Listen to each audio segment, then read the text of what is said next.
Good evening, and welcome back to United TV. We're going to be looking at what is considered a breaking story at the moment in every, I suppose, a lot of different newspapers, a lot of different articles, loads on social media. Manchester United keeping an eye on Tchouameni of Real Madrid, looking at potential replacements for Casemiro. This is one that Andy Mitten actually posted something recently saying that this might be on the cards in terms of something that Manchester United might go for, looking for expensive non-Premier League options. It's something we've seen maybe over the last couple of months. I think every couple of weeks there's been a story about different Real Madrid players. We had Camavinga, we have seen too many, we had Valverde.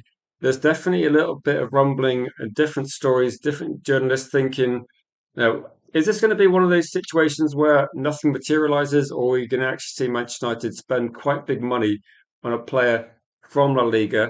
And I suppose this would be, we're replacing Casemiro. I don't think we necessarily have to go straight back to the same club and get another player from there. And is there going to be some people thinking that this is going to be a situation where that too many want to leave Real Madrid? Does he want to come to the Premier League? There's a lot of questions and a lot of, I suppose, at the moment, not many answers. I think the point will be, well, if you're looking at the options, and we've been discussing the options probably for a couple of weeks now, in terms of midfield, most people look at the options on the table. I think Manchester United are going to primarily go for Premier League options. This would probably be the most expensive non-Premier League option that we have seen. But as always, we're going to go for different thoughts, different opinions. Let me see what you think in the chat. The valuation, apparently, if you're looking at how much money this is supposed to be costing, what the potential price would be, the most recent number I've seen on this transfer was 65 million, which would put him in the line of the, I suppose actually if you're looking at it, cheaper than some of the Premier League targets, but still a decent amount of money. I think you still get some bargains in terms of Angela Stiller at just over 40 million, but that's kind of about the price point at the moment. That's what people are thinking it might cost. I don't know if people have any other thoughts about how much money you would be prepared to pay. I think there's no doubt with this one. If you're talking about this player, he's obviously a good player. He's obviously a player that's played a lot of games for Real Madrid in the recent as well. So question marks, I suppose. My question really is going to be that is he really going to want to leave Real Madrid? And I know there's been some stories that Real Madrid tend to look at some of the players, want to move them on, recycle them, always go for younger players. But in terms of Tchouameni as a profile, looking at somebody that 26 years old, which is probably close to perfect in terms of a Manchester United signing for that position. He's a little bit older. He's got a lot of Champions League experience, a lot of European experience. If you're trying to replace Casemiro in terms of the experience he's got, then someone that's played a lot of international football for France, a lot of Champions League football for Real Madrid, this is probably in terms like this ticks every box in terms of experience, and this in terms of quality as well. This would be a good option. 120 games for Real Madrid. Looking this season, he's played over 40 matches. He played almost 60 matches the year before. So this is a player that's used to a lot of football. I'd just be genuinely interested to see what people's opinion is. That if we're looking at options, and I know we've been talking almost exclusively about Anderson, about Tonali, probably looking at other Premier League options as well. This is the first time we've really had a serious conversation with players that are not Premier League options. So this is what I'm saying. Post some comments there. At the moment, I don't see lots of options. Um, Welcome, Mr. B. He said, good luck getting a player from them. You'll probably have to pay a lot of money for him. So apparently the price is going to be about 65 million. That's what people are saying as a starting price. I think we ended up paying definitely about 60. Was it 60 for Casemiro? I can't remember if there's add-ons. But to be honest, I suppose you'd be looking at paying a premium. That's going to be near the top end. I think we're going to be paying big money for any midfield player we're signing. I don't, we're not going to be getting a cheap deal, but this would be probably near the top end, I suppose, in terms of what people are thinking at the moment. Not many comments regarding what people's thoughts. So, like Cody, if you got some thoughts on how much, like, where would you rate this player? If you're going to compare this with potentially other options, is this a better option than Tonali? The other news story, just to look at the other options, is Manchester United do see Adam Wharton as maybe being a bit too similar to CASEMIRO. That's just a breaking story from earlier today as well. The Tonali situation at the moment, it seems to be that Man United They're not saying they're not going to go for Tonali, but it does seem to be that Man United are exploring every opportunity. And at the moment, we're like 19th of April. There's still a lot of time to go in terms of like which players you could be looking at.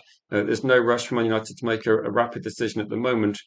And so we paid 65 from Guemo plus some add-ons as well. So that deal could potentially go over 70, could be going a little bit higher.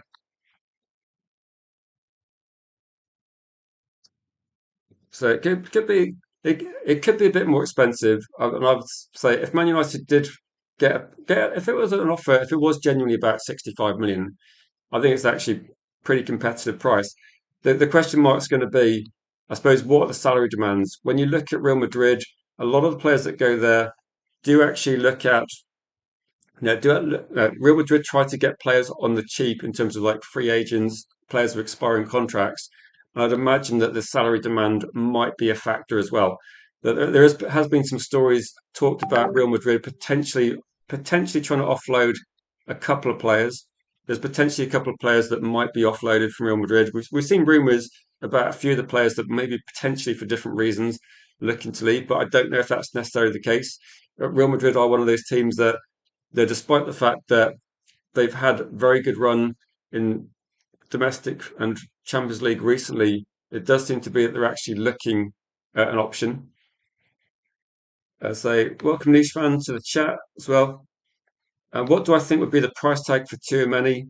Well, at the moment, the most recent thing I saw was 65 million. But again, I think when you're looking at the overall transfer deal and you're looking at how much this would cost, then Tchouameni is probably going to be paid a very high salary from Real Madrid. So this would be something that if you're looking at Manchester United moving on Casemiro, and we're looking at, when we talked about Casemiro, we talked about the price, but also how much did Casemiro actually cost in terms of the salary demand as well. So when you look at the salary demand, it's going to be quite a lot. So it's not going to be a cheap deal. You're not going to get value in the market, are you? It's going to cost quite a lot. And it said also, if you're looking at this as being a potential option, the thing is that this is just one option of many options. If Real Madrid become difficult and if it looks like the player doesn't want to sign, I don't think Manchester United are going to waste too much time. This story is basically that Real Madrid and they've got players that they are potentially want to move on, and Real Madrid are always looking for the next generation of players. We know that Real Madrid are also looking. They were looking at Rodri. There's links between Real Madrid and Angela Stiller. So when you look at the midfield players at Real Madrid, they're also looking at replacing some players as well. We know they're good players, but they're going to replace them with very good players as well. They're going to be looking at no, Real Madrid will be looking at the same sort of midfield of players we're looking at, and they will be looking at potential options. So when we talk about Tchouameni, we also talk about Anderson, Tonali. There's probably a strong possibility that some of these players are also on the radar of Real Madrid. Like we know, for example, Angela Stiller has been one player linked to Real Madrid. He would be pretty cheap. The salary demand would be quite low, and that might be why Real Madrid are actually looking at potentially moving on a midfield player. We saw links with Camavinga, links with Tchouameni, and there was a story a month ago about possibly Valverde, but he's probably one that definitely isn't going to leave. I would have thought. And the question is going to be, if they're looking to sell too many to try and buy Angela Stiller, we can just go straight to Angela Stiller. There is that situation where for Manchester United, I think it's probably something to consider. If you're looking at these options, which one would you go for? You've got multiple players to choose from. You've got some Premier League players that are going to be very expensive. Some of the younger players are going to have a different wage demand. Too many is probably going to be needing a huge salary. That might be an off-putting factor. It could be that Real Madrid looking to maybe reduce their wage bill a bit. Angela Stiller would be cheaper overall, and it does give them a bit of flexibility to try and buy more players. So I think with Real Madrid, they sold Varane to us. I can't remember how old Varane was at the time. They sold Casemiro. You probably look at Tchouameni, 26 years old. But he's been at Real Madrid for a while now. Maybe they're looking at the next generation. It is something that Real Madrid are a little bit proactive. I'm saying speaking. Let's go for this one as well. Saying still as the smart move. This is going to be. an interesting situation where, with when you're looking at this one, say Stiller would be where the smart money is. Stiller would be 42 million. The salary would probably, I can't even imagine how much salary too many would need or want. Is that something that Manchester United would look for? The thing that makes me sometimes question this is Manchester United as a club. If you think back a few years, Manchester United as a club do really they do like a statement signing, and I'm not saying we should get this player, but it would not be it would not be the biggest surprise if Manchester United did make one signing of this kind of this sort of thing, one signing of this sort. So whether it's going to be a Tonali or it's going to be trying to get Anderson, if they can't get those players like too many, it does seem to be that whether we think it's the best option or not, this is kind of something that Manchester United have done in the past. So there's going to be a mix of views. I see Niche fan is saying that he would be perfect for us. Scott is not convinced, but Scott is not convinced. Maybe I will do a poll at the moment, but no one's going to agree on anything. It's like I know that Danny B rates Joe Gomez. I know that Jarvis doesn't like him at all. People are going to have different views on this. So Niche fans saying too many starter for Madrid and France. He's played how many? He's played like 44 games this season. He's in the French team, so I think in terms of cast, I wouldn't say he's a cast off. I think he's a. You have to look at this. You have to probably look at what's the reason he's going to be going. Jules says you've got to look at why this player might be up for sale. Is he deemed not good enough? In which case, he's not good enough for us. I mean, Real Madrid have different situations. Like if Vinicius Junior was going to be leaving, there has been a couple of things that have been said about that. There's different reasons beyond football that one or two players might be leaving, and it's a few other things regarding things that have been said to them by fans, etc. So there are some different issues for some players. But I do agree, Jules. Like you're looking at this, that Real Madrid is clearly, it might be that the player doesn't want to leave, but you could be looking at this sort of situation. But the age of this player as well. When you look at the age of Tchouameni, it's not that he's suddenly hitting like his late 30s. I can't remember how old Casemiro was exactly when he signed for us, but you look at Tchouameni and say he's 26 years old and as a defensive midfielder, also played centre back as well. 26 years old, over 40 games for France. You'd imagine that I don't know. When you look at it, he's got all the experience, and you look at how many games he's playing for Real Madrid, over 40 goals this season. So, over 40 games this season, he's a regular in the team. So, in terms of like, is he a cast off? I think Real Madrid tend to go through players and tend to replace them. I don't really look at this in terms of thinking he's a cast off. If he was over 30, I'd be looking at thinking, actually, we've done this before. And if you look at if he was barely getting into the team and not playing, but we're talking about a Real Madrid team that do they trying to think what performance did they beat City recently over a couple of legs? And so I'll put a poll in the chat in a minute to say what people think. And I did say we'd discuss midfielders, so we will have see what people are saying. So I'm really right, but I kept saying for ages we'll get offered Real Madrid players. Yeah, if we get offered Mbappe, then I don't think we're going to be offered Mbappe. Like Mbappe is basically the I don't know the most he could be a World Cup winner again, couldn't he, Mbappe? So there's no way he's going to be going. Casemiro 2.0 at 26 says Lumen. Is there positivity about this one? Saying 140 for Varane and Casemiro. I suppose with this one, they're a little bit too old. That when we bought them, Varane had the injury issues, Casemiro had that issue, and niche fans said that I read an article maybe a couple of days ago, and it was saying exactly what niche fan is saying that there was some stories put out there. I don't know if this is true, but that's why I said there's some reasons that are beyond football about why certain players might want to leave. And heard something about Vinicius, and they were saying if things aren't done about it, that could be the issue. But again, I think what's going to be probably interesting from my point of view is if we can find out where the sources are. where the original source is. This is something that's kind of just happened. Like Andy Mitten was on this a little bit before the story was talked about. Lots of people are talking about this like tonight. This is why we're talking about it on here. It's something that is in every national newspaper in the UK, and it is a story that is like there's no getting away from it. Manchester United do rate this player, and they want to know how much it's going to cost and whether this player is interested. And Jim says you'd rather have Stiller than Tchouameni. I, I suppose with this one, you'd probably be looking at different players, but so you'd rather get cheaper, younger version in Sangari at Lens. So Real are so well run that they sell players the moment they got the last drop out of them, maximum money, and so they are genuinely maybe too many's gotten to the stage where at 26 years old, improvement can still be made. And I think United are looking for that experience that I know when you look at younger players, they won't have that experience. It is something I did talk about. So I think Tonali is a good option. But I suppose if you compare Tonali being 100 million, then do you think too many would be worth that sort of price? So I'll go for this one. I think there's going to be a difference of opinion, which is absolutely fine.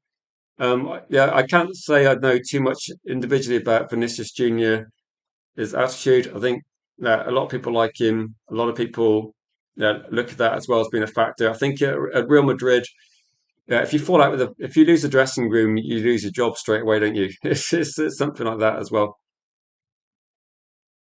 Maybe Real Madrid were looking at trying to get Rodri, and Rodri's had some pretty bad injuries, so maybe they're looking at trying to move players on. I don't know, but I don't think there's going to be. No, maybe Rodri does still go. Niche fan says too many Gomez, Tanaka were absolutely cooking. I did say if I ask 20 people about what midfield they want us to sign, I won't get the same answer from any single person. So every time we do a stream, and the focus will be, I guess, predominantly towards one player, it's going to please some people. It's going to be, yeah. Danny says I'd rather take a risk in Buwadi. He is cheaper, he is definitely cheaper. I think with this, I think United, I don't think it's necessarily one or the other. Like the story that's been pretty much put out today is that Manchester United will be looking to sign at least two midfielders, hopefully three. Most people watching, including myself, most people would say, please get three. That would be preferable. But they want to sign at least two midfielders. So there is room for both. When you're looking at trying to sign what is considered the experienced players, and you got either Premier League experience or certainly in terms of like someone like Tchouameni, you've got Champions League experience, international experience. You're looking at that and think, yeah, you can sign both. Like signing someone like Tchouameni does not mean you can't sign Alex Scott as well. You can still sign Agume. You can still sign Bawadi. You can like maybe it might be interesting if you actually look at say Angela Stiller. Like, do you think I don't think Manchester United would necessarily go for two players from different league. They might be looking back in the Premier League as well at that sort of money.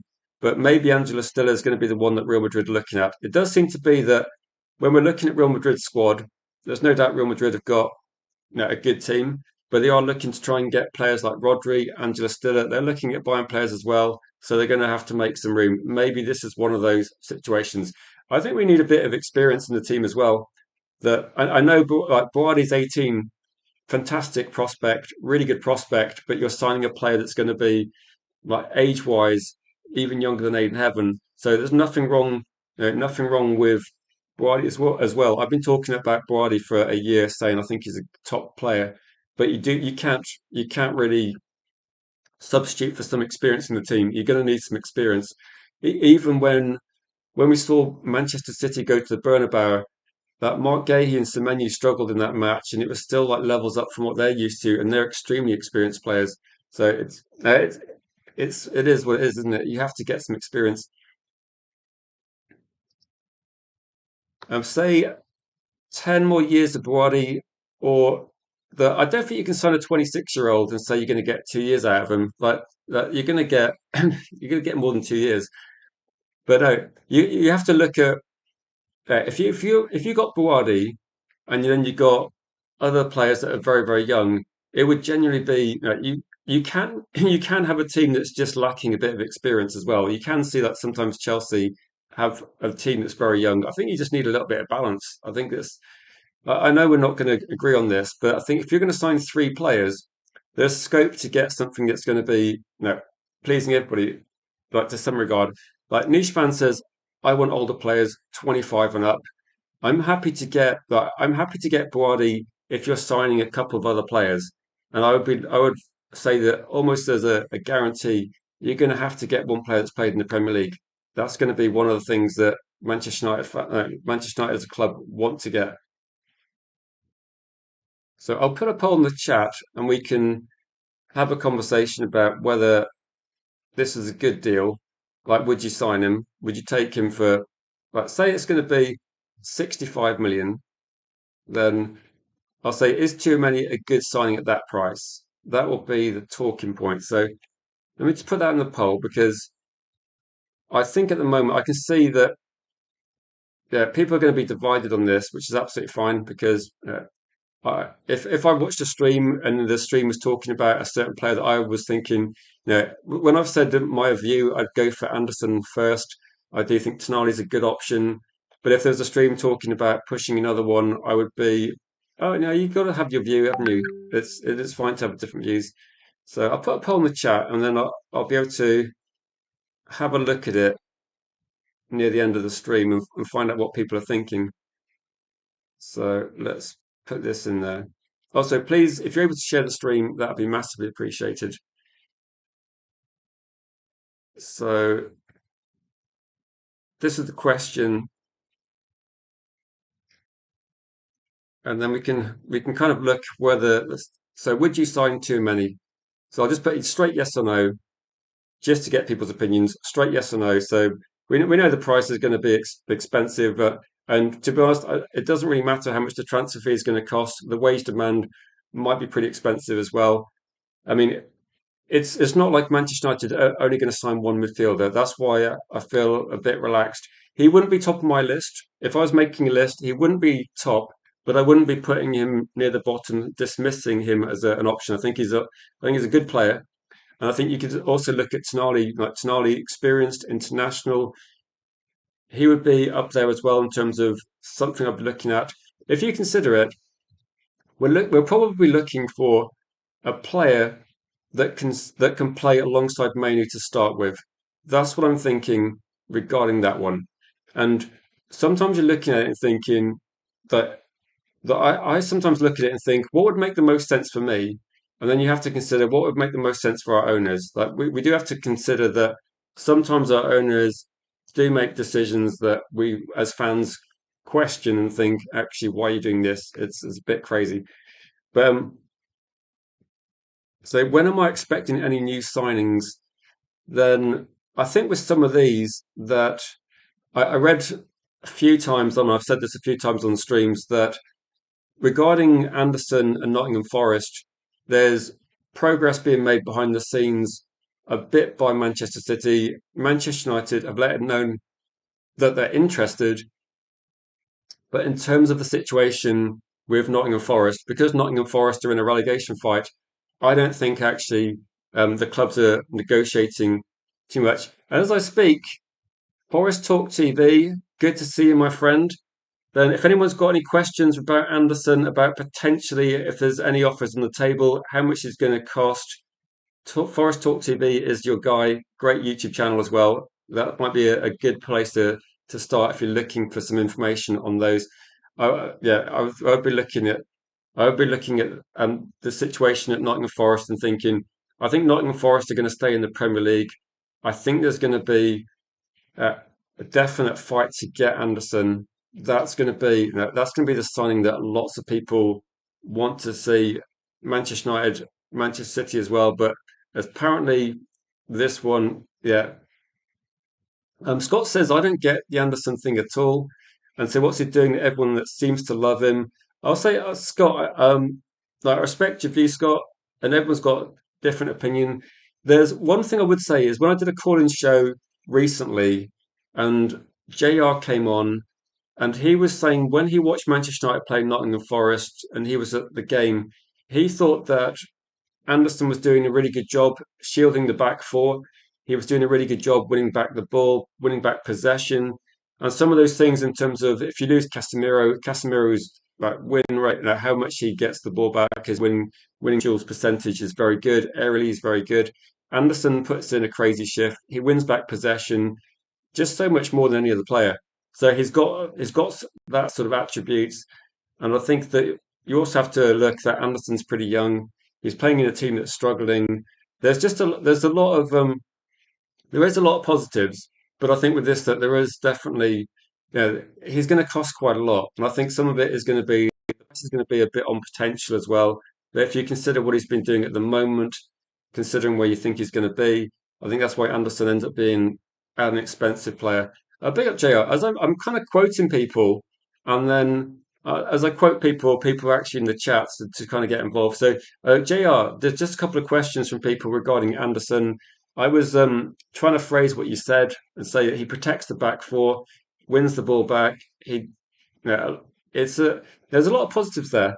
I think he improves. I think he improves Forest massively. I think is the reason why Forest are competitive.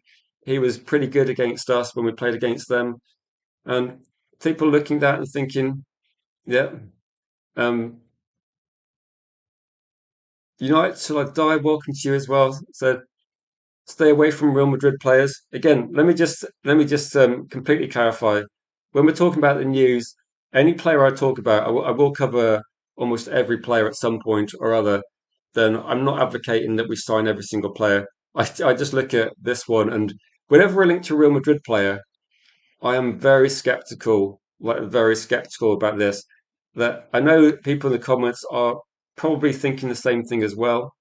Then with Real Madrid, I think there's no doubt that people will have strong opinions about this one, and people will disagree about which is the best option. That this does seem to be something that Manchester United have done in the past, and whether we agree with it or not, it's not wouldn't be the first time, would it? But I know when we signed Varane, he had some injury issues, and when we got Casemiro, he was at years older than Tchouameni, and I would say I would agree with this one as well. But thorough medical, 100%, because I'd be super suspicious. Like I don't trust Real Madrid, and I don't really trust our owners to make a decision. So I don't really trust a team like Madrid.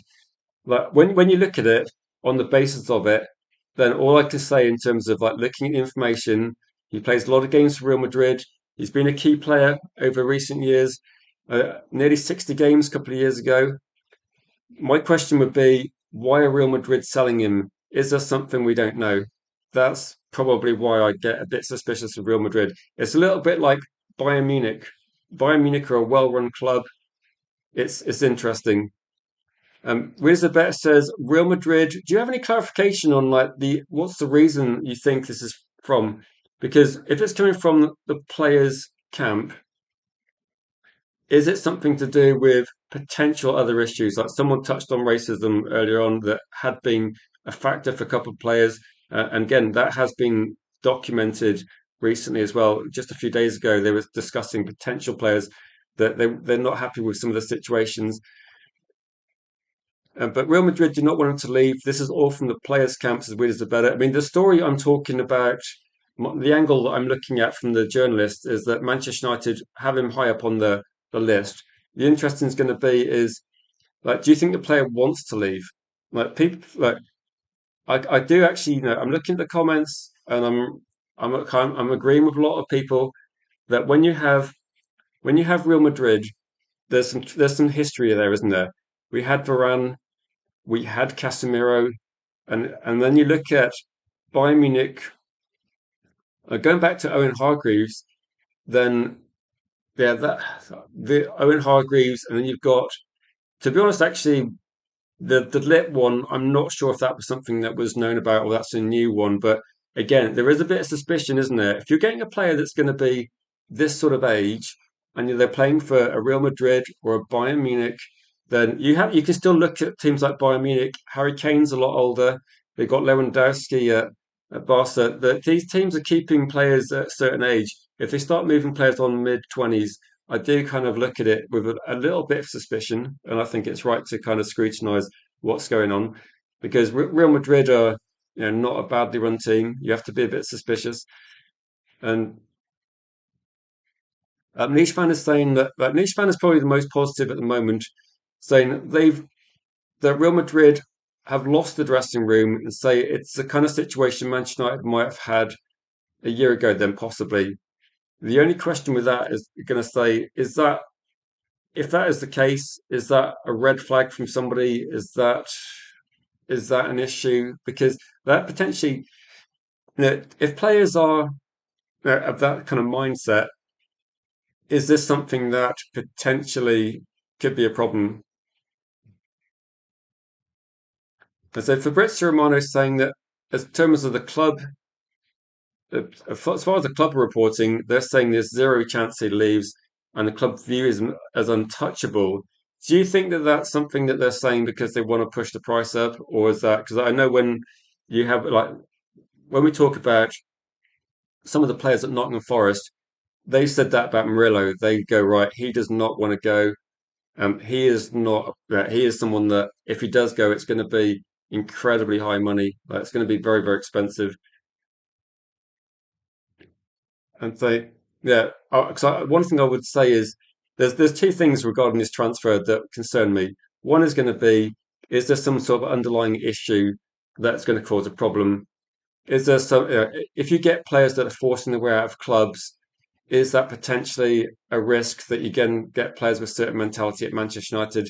Because we've had this conversation in the past, haven't we? That if you look at some of the players that were leaving over the last summer transfer window, one of the big things that was worrying people was when you have a situation where certain players are forcing their way out of clubs and you're questioning their attitude. If you remember, like this, who was it that went on strike? Like Gyökeres went on strike. We had Wissa having the same situation. We had, I think we had a situation with Isak was like forcing his way. And Danny B says he wants. Do you think that's it? Do you think it's like a money motivated move from Tchouameni? Is he not going to be getting, because at the age he's at, it would be like one last big payday, wouldn't it? He's 26 years old. In a few years, in a few years' time, he's not going to get a crazy contract, is he? So,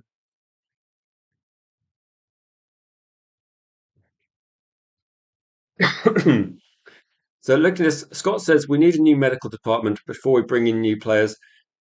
Yeah, have we got unlucky? I suppose like Manchester. Sorry, we bought. Let's say the example you're looking at. I suppose you're thinking about we got Delit, and then he's had the injury issues. Would you be looking at maybe say Liverpool got Isak?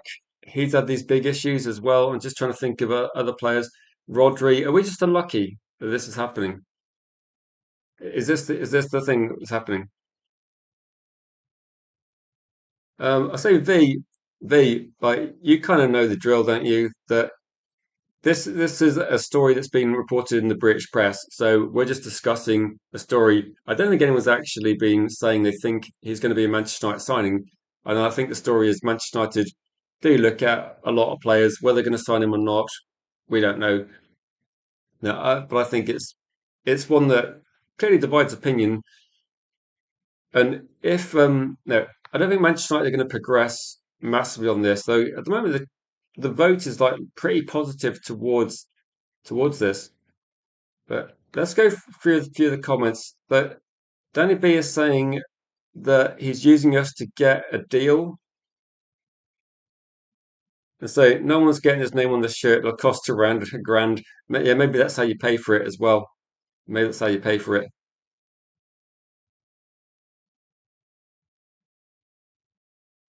Yeah. Niche fan says, I genuinely think we get him. Okay, so you genuinely think we'll get him, Niche fan. I'm not going to say that you're wrong. I'm just going to say that we'd have to see regarding this one. We'd have to see what's happening. But if you genuinely think we're going to get him, then at the moment, I would say that my guess is going to be that my guess honestly at the moment is that I think we're going to go for someone like Angela Stiller. I think we're going to go for Belieber. They're kind of two players I think we might end up going for. One of the players recently I thought is maybe Scott might be one we go for, but yeah, no, he was no, he was going to be kind of on the probably the most likely. I thought, who do I tip to go down? I think Spurs are going to go down at the moment, unless West Ham need to pick up points. But I do think at the moment that Forest and West Ham are picking up more points, and there's not many games left to go, is there? So in terms of profile, Tchouameni is a direct Casemiro replacement, sits deep, protects the back four, and is prolific aerially. And I think maybe that's going to be what Man United are looking at. That I have been saying a few times that we need somebody that is good in the air, but also has that experience. Will be lacking a lot of experience, and then maybe Angela Stiller. He's got the good range of passing. That's something that is impressive. And so Niche fan says, like Niche fan, you should start the Too Many Supporters Club. It's pretty positive. So we need to choose player to replace Casemiro. You're saying Too Many is that guy. So when centre backs, players on the ball, say Beliebers the next, Evan Ferguson. I think with this one, Brighton must realise that they priced Belieber too high last season, and they that cost them a deal. Evan Ferguson was very, very unlucky with injuries, and Belieber's drop in form is only going to be hitting the price. I think there needs to be a bit of reality check for Brighton that they produce some good players, but they need to be realistic. I think there's been a few teams that have put valuations too high. Evan Ferguson could have moved for big money if they hadn't been so greedy. And Crystal Palace, they could have cashed in on Mark Gahey a year ago if they weren't greedy. They just tried to get too much money. I say too many at the moment, say 93% pass completion. That's pretty good. I mean, I don't watch Real Madrid games, but they do dominate a lot of possession. Say 124 ball recoveries, couple of goals, couple of assists, which isn't what you're buying him for in the team. So I wouldn't be too worried about those numbers. Now, on paper, very good player. I think the question mark is that everybody watching, or a lot of people watching, are quite suspicious of teams like Real Madrid because they do have this habit of moving players on when they're not when they're starting to hit a downward.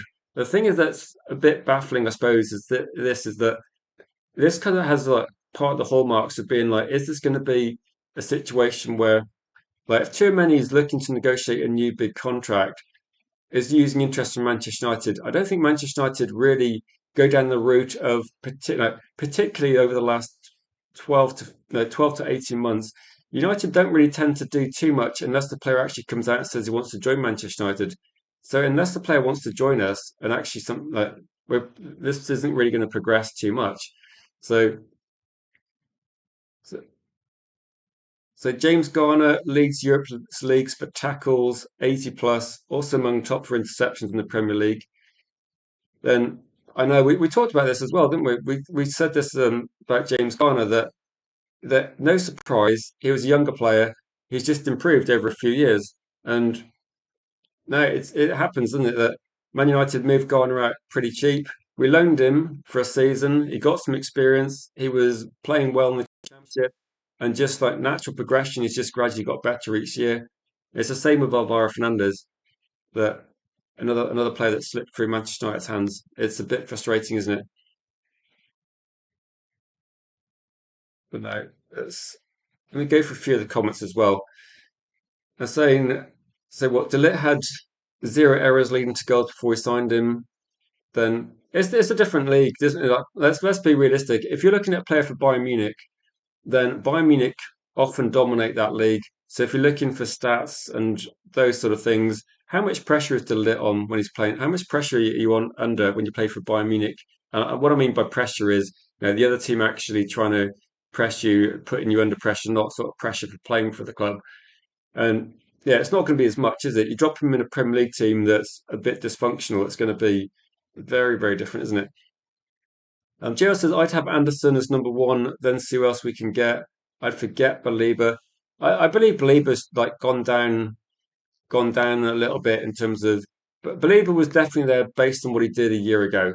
A year ago, he was very great. No, it was good, wasn't it? Progressing the ball. He was very good at driving the ball forward. He's had a disappointing season. I think what's happened is just other players have overtaken him. Baliba's dropped off a little bit, but we've seen other players actually go past him. We've seen Anderson, his stock has risen a lot. Where people are talking about Alex Scott now, they weren't talking about him. We've got Hayden Hackney being talking about a bit more as well, who's a cheaper option. And it does seem to be that Manchester United do have a couple of players on the radar, whether it's Verbel, looking at Agume, looking at Stiller. There's a lot of options out there. So I think but if Tchouameni generally wanted to move to Manchester United, you'd have to say that he needs to make it. I know apparently some of this is coming out from the player camp, but you'd have to do that. Who was the last big player Real Madrid sold that was a mistake? That's a good question, actually. That's a good question. Um, what do people think? Like the big player Real Madrid sold that was a mistake. You could probably make the same point from Manchester City, couldn't you? That they're two teams that they tend to recycle players on, and they don't tend to make too many mistakes. I mean, when you're looking at players that, uh, like Manchester United, you could argue have made a few mistakes. I'll go through the comments and see if you do have somebody, but so Niche Fan says we need a big name. I want a coherent transfer strategy. I know he's a big name. I mean it's a very long name, but no, I think jokes aside, that it's definitely one that kind of takes like people do take a bit of notice.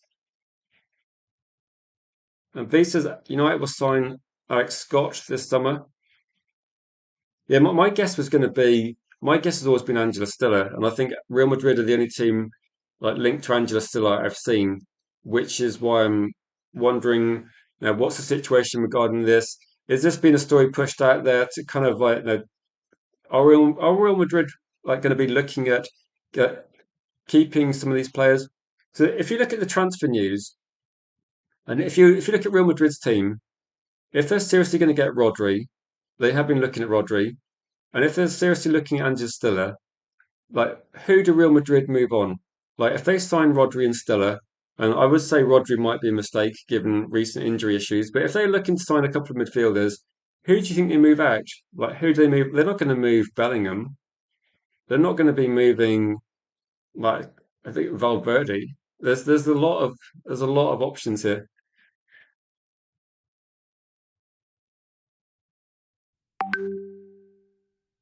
So Angela Stiller is superb. Angela Stiller is like highly rated. They do compare Angela Stiller a little bit to. I think they compare Angela Stiller a bit to Wharton. But then when I saw this story about like maybe like 20 minutes before I started streaming, that there's been a few conversations apparently, and in terms of Wharton, I don't know if this is true, but they're saying he's got a similar profile to Kobe Mainu. I don't necessarily agree. I think you can find similarities between other players, can't you? I don't think that maybe Mainu plays a bit deeper. Wharton, I think, has got a better range of passing. I think that Co-Main's definitely got a good skill set, but he's obviously going to develop. And I think Manchester United might be looking. The fact that he's quite similar to Mainu, I don't think it's a problem because I think what you're looking at Manchester United next season, Mainu's not going to start every single game anyway. We might be playing 2 games a week, 3 games in like 8, 9 days, and we're going to have some sort of rotation as well. So if Manchester United if they did sign Wharton, and apparently the price is 60 to 65. That's supposed to be roughly, there's supposed to be some agreement that that could be the price.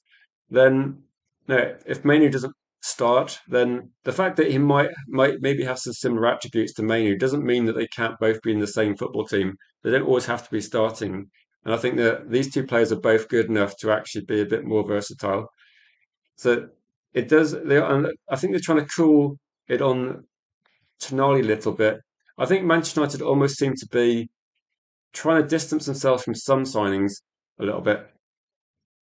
Yeah, I think when people looked at it, when people were looking at what would be a good complementary partnership, people did actually have a look at Wharton and Belieber because you got two different things. You got a range of passing from from Wharton. You had like high energy from Belieber, someone's a ball carrier. I can't get anybody on this stream, but I will be doing like regular streams. Possibly, I don't know. I think we've said better. It is quite busy a lot of times as well, but we will be, looking to get guests on as well when people are free. But this won't be one of those tonight because I have set up now solo. I can't get guests on at the moment, but there will be, like we did a big calling show yesterday. There will be, a few things. I would say Angela Stiller is Wharton, but with better stamina. But it's a little bit more experience, then it's definitely one where. Do you think Angela Stiller would just drop into the Premier League and find it absolutely no problem? That there may be. I think the price seems to be pretty good, doesn't it? The price seems to be pretty good. I think when you're looking at that, the more you look at midfielders, there's going to be some similarities, isn't there? There's a reason why Manchester United have all these players on the shortlist. They are looking at certain things. No, I think Stiller does seem to be like, what's the best way of putting it? He does seem to be a player that could do what Wharton's doing and maybe have this similar positives on the team, but the price tag's going to be cheaper. It's going to be better value, and it could be something that Manchester United look at trying to get in. We'll still go for some Premier League experience, I think, but we might be looking at possibly that. If we're going to go for three midfielders, I think we'd certainly start looking at some players that are going to be a little bit cheaper. And Ryan's saying we'll get some players that are good for a dictating play. Yeah, I agree. They're all these good points. So, um, Jim says some breaking news. United have been offered Rafael Leao for 50 million.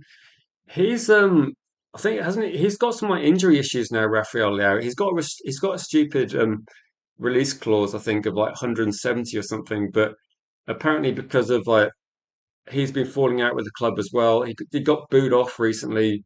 I'd be moving on Rafael. I would not be I would not be looking at Rafael Leao at the moment. I think a few years ago possibly, but recently not so much. Um, okay, let me have a quick check. Is that a breaking news story? Is that on? Let's have a look.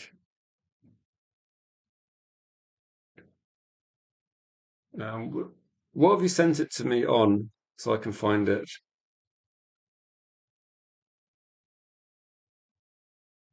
Is this David Alaba? Is this a rumor that I don't know, I think I've seen Man United linked to. I saw that a while ago. I think Manchester United have been linked to a lot of. I think this we're getting to the stage now. Do you remember last year Manchester United got linked to lots and lots of players by their agents? I think there was, if I remember rightly, do you remember Manchester like Dominic Calvert-Lewin was linked to every single club as an agent was like trying to find him a club, and it seemed to be that every it seemed to be that for some reason I don't know what the reason was that Dominic Calvert-Lewin's agent just trying to get him a club, I think. And we looked at him and were concerned about his injury record. He's actually had a decent season overall. He's actually done quite well, and I think we will be seeing a few like this. I think I think with Rafael Leao, the comparison I had seen was that it's a bit yeah, it's like a worse version of Rashford at the moment. Like it wasn't doing particularly well. And yeah, United side die. You must have seen the same things I've seen that he's not playing well, and his less. It's like if you look at Rashford, but get a player that's actually contributing less, scoring less. He's still got the same issues as well. I don't think it's a good deal. I think there's a reason why he's got his valuation's gone down loads. Rafael Leao, I remember watching him about 4 years ago, and he was a really exciting talent. It's one of those situations where whatever's happened, it's just dropping down, isn't it? It's not going well for him. So no, I don't think that United will be looking at Rafael Leao. They were looking at a few other players, but not him. I'll say Wharton, ball recoveries, bit of defensive work, ball carrying. Compared with what Angela Stiller, you got passing, dictating, positioning in front of defense, controlling rhythm. Now, with this, Angela Stiller, I suppose you'd look at Angela Stiller's also, he's probably, what, is he 3 years older than Wharton? So I think Adam Wharton still has, like, he's still going to develop, he's still going to improve. So I do look at that and say Angela Stiller might be someone that can bring in, can bring in a bit more experience as well than Wharton. Danny B said, yeah, the Tchouameni one is pretty agent driven, and it's probably one of those stories that we'll cover it now, and then we'll probably forget about it for a little bit of time unless something comes out that's a significant update. But it's worth actually, I suppose, having it on the radar that he's not the first Real Madrid player to be linked in this kind of season, but he is one of the first we've been talking about. But also, big up to you, Rob. I don't know if I said hello when you joined the chat. And I did say I have got a poll running where we're going to be assessing this one, but there's so many different options. What's interesting is that when we talk about a Real Madrid player, I do sense skepticism in the chat, and I share it myself. I do question the motivations.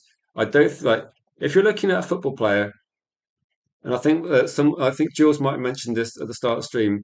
If you're looking to sign certain players, you look at players that are coming from smaller clubs that want to step up to Manchester United and they're kind of on the up in their career. If you're already at Real Madrid, I would question why, if the player wants to leave, you kind of question why do they want to leave Real Madrid? What's the motivation behind that? That's one thing that makes me think this might be money motivated. And when it comes to that situation, I'm just a bit concerned that maybe Manchester United are maybe we're just another team that's potentially going to be given a huge salary. So I don't think we're going to be, in terms of this, is this going to be a deal where financially we regret it? We've actually been a bit more sensible recently. We haven't, no, we often talk about the Casemiro deal, don't we, as being how much money do we pay for Casemiro? Why do we give him that massive contract? How much money do you think Tchouameni is going to want? He's a Real Madrid player. He's going to be on a big salary. He's 26 in his prime. He's looking for a big deal. It's the same as Tonali. If you look at Tonali as a Manchester United signing, he's going to be probably the most expensive signing we can make this summer. His transfer fee is going to be like Newcastle want 100. I don't know if he's going to go for 100. It looks like it would be expensive, but also his salary demand would be high. Is that? Do you know he's on 300k or is that an estimation? I wouldn't be surprised. Real Madrid players are genuinely arriving as free transfers. They're generally on very big salaries. There's a lot of times when you look at players linked to different clubs. They join Real Madrid. They're on a free. They get crazy salaries. They wanted Euro to wait out his contract and then get him on free. And then the transfer fee we paid for Euro, I think Euro would have just got a bigger pay. He would have got a bigger payday at Real Madrid. But I'm not sure the reason. I'm not sure quite how Man United managed to get that deal because I'm sure Real Madrid would have put in a lot more money on the table for Euro. But that's one that we did manage to get somehow. Big up, Niall. How are you feeling regarding this one, Niall? What are you thinking regarding the situation? Like, would you take too many? It's kind of it is divided opinion a little bit. I think there seems to be in the chat anyway. There seems to be a few people positive, a few people a bit skeptical.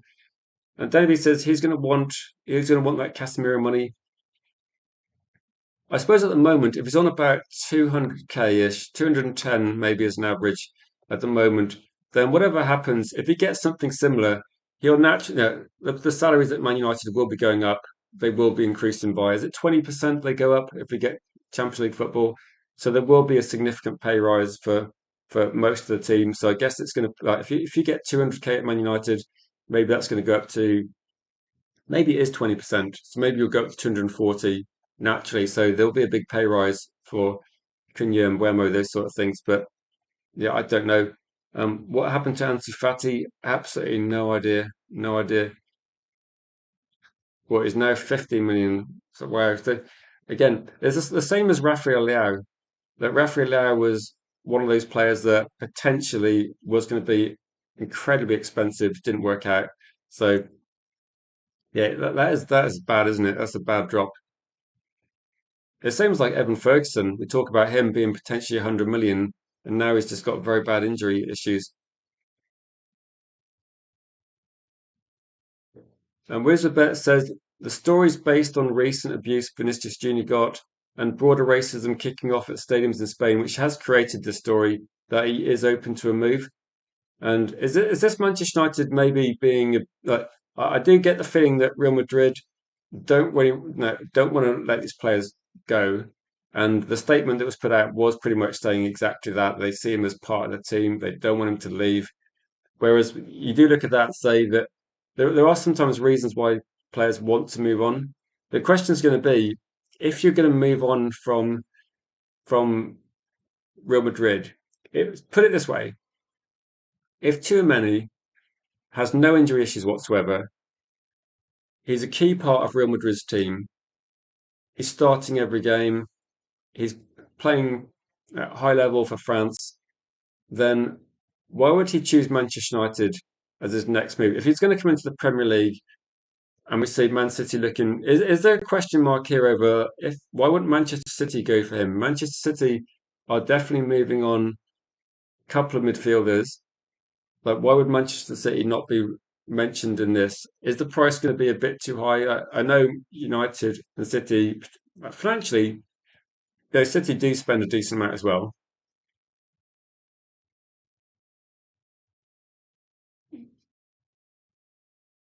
So if you can get for 50, you'd take it. So you'd get too many if you could take him for 50 million. I'm guessing that United, that you have to be realistic. Like the salary we're paying for certain players. If we're going to sign players like too many from Real Madrid, and even if we're going to try and get Mark Gahey on a free as well, at some point, if Manchester United do start signing players, particularly this age, and like with Tonali as well, you're probably going to be not be able to put them on a low salary. And when I say low, I just mean you're going to have to pay market value. There's a certain salary that Manchester City, Liverpool, Real Madrid are paying players, and Manchester United will have to pay that sort of salary. But it would mean that too many would probably be one of the more expensive signings they make. And I was a little bit surprised that when I put a poll in the comments, I'm a bit surprised by how many people are voting that they think that they think we should definitely do this deal. That at the moment, 77% people in the chat are voting that Man United should do this deal. I think most people have probably got two or three midfielders they have in their mind about who they would prefer to get. I've I've definitely set my stall out a little bit in terms of that, and I've said I think Manchester United should be looking at buying three midfielders. And my criteria isn't necessarily you have to get this player or you have to get that player. But I said that one of the things I want is we have to look at what Casemiro offers the team. If we're going to look for a replacement for Casemiro, then it has to be somebody that is going to be solid defensively. You're going to have to look at the aerial ability we're going to lose in the team. And I think for me, one of the big factors was going to be we might be losing quite a lot of experience. We are going to be playing Champions League football next season. That is something which will be happening unless something crazy happens. And now with Champions League football, it's going to be obviously Anderson's great, and obviously Wharton, and obviously when you're looking at the players, there's a lot of good players we're linked to. But we do have Aidan Heaven, Yoro, we've got Dorgu, we've got a lot of inexperience in and around the team. And Casemiro, if you remember, okay, the Europa League is not the Champions League, but Casemiro was probably our best player in a lot of European matches. He is probably one of the best performing players, and it's probably one of the reasons why we did actually perform well in that competition. And I'm looking at this thinking that even if it's not too many, I think we need to actually be having a look at it. And if you're looking at trying to get what is the best option on the market that ticks most of the boxes in one player, then as long as there's no injury issues, and again, that's probably something that none of us are going to know, but that would be the only other thing as well.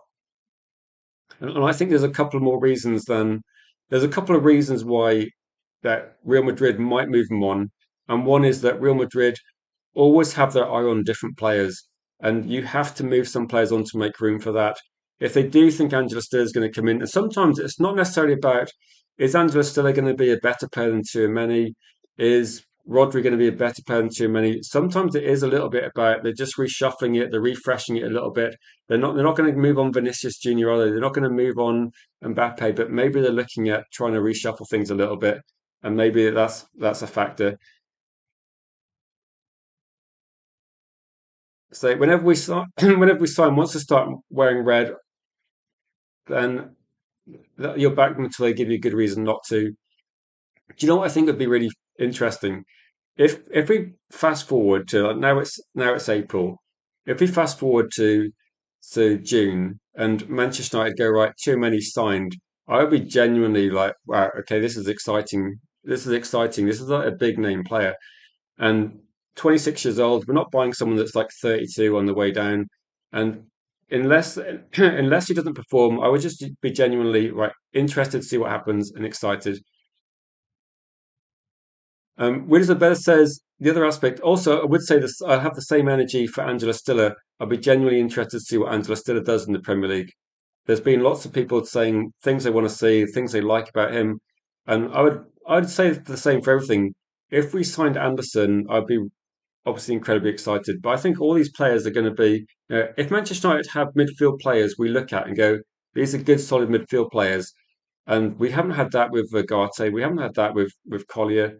And that's something that we just should be excited about. We're still going to have Mainu, like, and we're still going to have Bruno. So we're talking about filling in another position and potentially getting two or three options in the squad to do that. So I think it's a positives all round.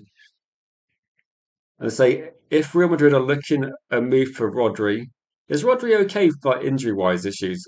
Is Rodri actually did he have a bad off day when he played us? Because he looked pretty average then. But if they were looking for a move for Rodri, and again, Real Madrid have been tracking him for a long time, then they do need to sell a high value player like Tchouameni. And yeah, it sounds like speculation rather than from the club. So it is like a factor that there has been players linked from Real Madrid. I mean, it would be that Real Madrid have had a disappointing season in terms of their usual standard. So maybe they're looking at a bit of a refresh. That sometimes you need to keep the squad ticking over. They have had some dressing room issues as well. I'm not saying that this would that too many was the cause of it. It's probably Mbappe, but and Vinicius. But if there has been some issues, maybe they're looking at refreshing the squad a little bit. And Manchester United, I'd say do a solid medical, a thorough medical. Also, as much as you can do, try and find out the motivations, the reasons, etc. And uh, if it's just, I don't think it's just money because he's going to get money wherever he goes. So I don't think it's just that. I think even Manchester United will be aware that they need to get players that are wanting to win things, wanting to elevate the team. It's an interesting one, isn't it? It's welcome, Steph, another chat legend. I say this club, yeah. What's bizarre is that when I was talking about the Premier League is so awash with money that the medical staff's got to be they're going to have good medical staff in most clubs, and there must be something fundamentally wrong somewhere. There seems to be. Is the Premier League just getting more injuries? We just saw Ekatike a bad injury, and we're seeing like Rodri bad injury. It's not just Manchester United; other clubs as well are having key players, Ekatike and Rodri, key players for their teams. Um, we've seen it more at Manchester United with players that come from different leagues, and I don't know that do we are we getting unlucky, or is there something to do with the Premier League? Like Lissandro Martinez, those were like, that was just injuries that could happen to anyone, weren't they? But it does seem to be that we do see that quite a lot. I'm just wondering whether the Premier League is pretty physical and it's we're getting more injuries in this league. I don't know. It's very difficult to guess. And Rodri's injuries, so ACL. So last season 45 games missed. This season, if you were Real Madrid, would you be would you be a bit skeptical about? Would you be concerned about spending very big money on Rodri? I mean, Manchester City do seem to be back playing well. I don't know. It's I'm always a bit concerned when you look at the very expensive players. Like we're kind of skeptical as Manchester United fans. Like even though Tchouameni's played over 40 games, and I think last season played 58 matches, people are still looking at whether he's got an injury issue. That people are very very kind of wary about a lot of players. And so definitely more physical than we have seen. I think a few players that have. If you consider Euro came from the he came through the Lille academy, didn't he? And if you look at Euro, I think he's a player that, even though it's almost like through his second year at Manchester United, he's still somebody that looks like physically sometimes he finds it difficult. And then you look at Aiden Heaven. Aiden Heaven is a different animal for sure. He's 6'5", and he looks like he's ready for the Premier League. Aiden Heaven is like physically he's there. It's just about experience for him. And it might be that I think Yoro's got loads of other attributes. Physicality isn't necessarily one of them. Whether he can improve on that, that might be key towards improving in the Premier League. Because I think when you got some duels in the air, like they can target Yoro, and I think he struggles a little bit. Aiden Heaven will be absolutely fine. Jim says it's about wages, transfer fee. If you want the best players, you've got to spend big. There's no point having the smallest wage bill in the Premier League if you're bottom of the league. Yeah, I mean, I remember actually, this is probably slightly relevant, is that when you look at Spurs, Spurs actually have quite a low wage bill. Maybe they need to actually start buying a few more players. Maybe they need a bit more depth in their squad. So there's no point having a cheap wage bill. If you cut on the wage bill and miss out on Champions League football, you're kind of just causing some issues, aren't you? And so Sesko, yeah, Sesko's actually surprisingly physical considering his build. And that's definitely something that Rasmus did struggle a bit. He looked like he's like quite decent height, strength, but Rasmus did struggle. I think Sesko's a bit more astute as well. I think he makes better runs. I think Sesko does time things a bit better than Rasmus. He's got a nicer first touch. I think there was definitely with Rasmus. He seemed to struggle a bit with physical defending, didn't he? And I think Sesko is definitely, it's not just the height which he can win things in the air, but I think Sesko does actually, when it comes to like scrappy goals in the box, Sesko does manage to get shots off, does manage to find some space and gaps. So Sesko's like probably, maybe you could argue that the Bundesliga is probably a bit of a higher level standard, or maybe where he played before, it was working a bit more than. I suppose you could also say that age-wise as well, Benjamin Sesko a few years older than Rasmus, so slightly further along on his development. I think Rasmus probably moved to the Premier League a bit too soon. Sesko did actually delay it a bit to kind of make himself a bit ready.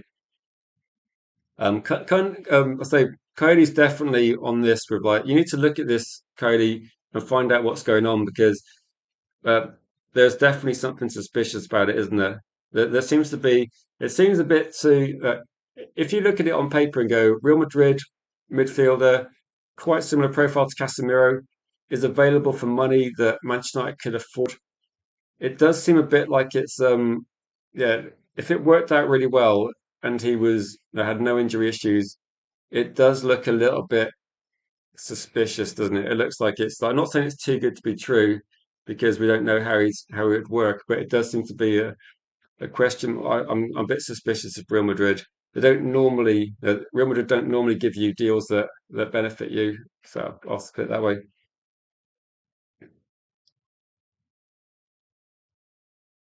I mean, yeah. I'm trying to think, what players did we give Real Madrid? We gave them Van Nistelrooy, and I think Van Nistelrooy had his peak years at Manchester United. They give us Casemiro, Varane. Try to think who else we got. We got who's the person that we forget that they got Di Maria. They gave us Di Maria. We gave them a lot of money for Di Maria. I can't remember how much money we got back for Di Maria, whether it cost us a lot. But yeah, with that one though, when I watched Di Maria playing for Real Madrid, I thought he was really good. And I watched him play. It might have been a Champions League final. He was actually really good. We gave them Beckham. Yeah, we forced Beckham out of the club, didn't we? I think we might have to say that Alex Ferguson gave them Beckham. Beckham was being pushed to Barcelona, wasn't he, by Ferguson? Ferguson just said you're going, and Beckham said I'm only going to go if I go to Real Madrid. So no, there's no way Beckham's going to go to Barcelona. Can you imagine actually if he'd gone to Barcelona, would he still been playing for Barcelona when we played him in the Champions League? Like, I don't. I'm guessing probably not, because it would have been like 5 years late. Probably not. No, we thought Beckham was probably that was Ferguson falling out of him, wasn't it? So Real Madrid will want Lamens. Yeah, maybe I don't know what contract Lamans is on. Maybe we need to give a Chelsea style contract to Lamans to keep their hands off. Like there's no doubt that he's going to be uh, probably top. But I think with United, the key thing is if Manchester United get Champions League football year after year and start winning trophies, Lamans is going to be happy at Manchester United. I think Manchester United took a chance on him. He looks calm. He doesn't look like someone that's seeking the media, does he? Lamans looks like someone that just wants to get on with his job and play well. I don't think that's going to be someone that. But clearly, top clubs will be interested. But there's a huge amount of goalkeepers around that different teams can go for.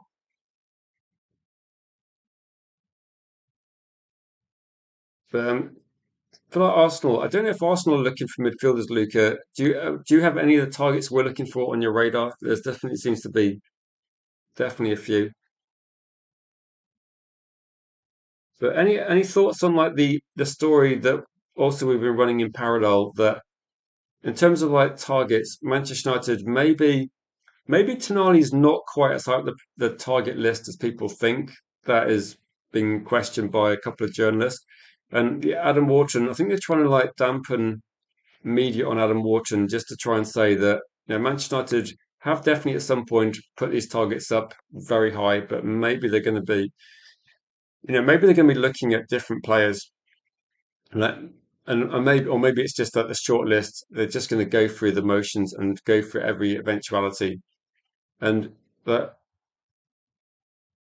because at the moment, I just put a poll in the comments. I'll just check what it's on at the moment. But it's over 70, it's like 74% of people are currently in favour of getting him, which is interesting because I do detect a bit of skepticism in the chat. For people that do want him, do you have any concern, or do you think there's absolutely no problem at all? Like I said, Rodri, risky deal. So no, it could be like Rodri's a really good player. There's no doubt he's a very good football player. Maybe La Liga. If you go to Real Madrid, you're not going to have as many difficult games. So maybe I think what Man City, what Real Madrid are looking for. I think Real Madrid are looking for the difference in very big games, and I think that's the key. Like Real Madrid will go through 80% of their games and find it quite easy. The same as Barcelona. But what's going to come down to Rodri's going to be that one of those players that in the big Champions League games or in the games against Barcelona, Atletico, he's got to put in big performances then. He's got to be a big game player at Real Madrid. That's what they're looking for. They're looking for players that can get over the line, win trophies. Rodri was definitely that guy at Man City when they did the treble, and that's what Real Madrid are looking at. They're looking at someone that's going to be elite in a few games, but in a lot of the games over the season, Real Madrid are going to get through those games with not too much problems. Can we convert Dorgu into a left winger, please? I think he is. I think he almost is, isn't he? I think we've already done that. I think Dorgu is pretty much going to be playing in that sort of position. If you listen to Lecce fans, they say that he was always going to be a left winger, and that for some reason he got misprofiled as being a left back. But I think what he did at Lecce was he started as a left back because it was easier to get into the team. He played a bit as a right back, bit as a left winger, bit as a right winger, and he's just one of these players that at his age he's just quite versatile, and he's just got the ability to play multiple positions, which is great for him. So I think Dorgu is going to be, very good. That if you look at the players we're looking at trying to sign, if you end up seeing Dorgu as a left winger, it's going to be a lot cheaper buying a left back than it's going to be buying a left winger instead. So I'm not. I don't worry too much about where Dorgu plays. I think he's got the potential to be one of our left wing options regularly. And then maybe he does fill in as left back. Maybe he's like left back cover because we do have decent other players as well. So it's not really a problem at the start at the moment, is it? That you can play multiple positions. I've been talking quite a lot today, so I'm going to go through. If you've got some questions, this would be the time to get them in. I know the start of the stream, the first half an hour, it was definitely very divided. Like that I was kind of surprised by how much positivity and negativity from certain people there was. I was thinking that people might be skeptical, but there's definitely a few people that are either really keen or really not keen at all.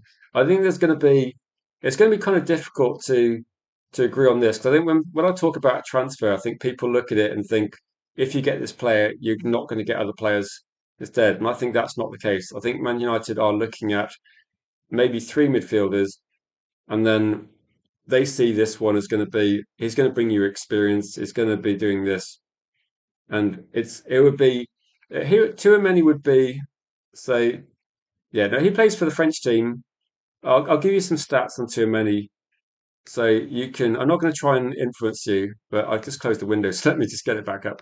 Um, it's not the best. It's not the best name to type in quickly to find where you were, but I'll bear with me.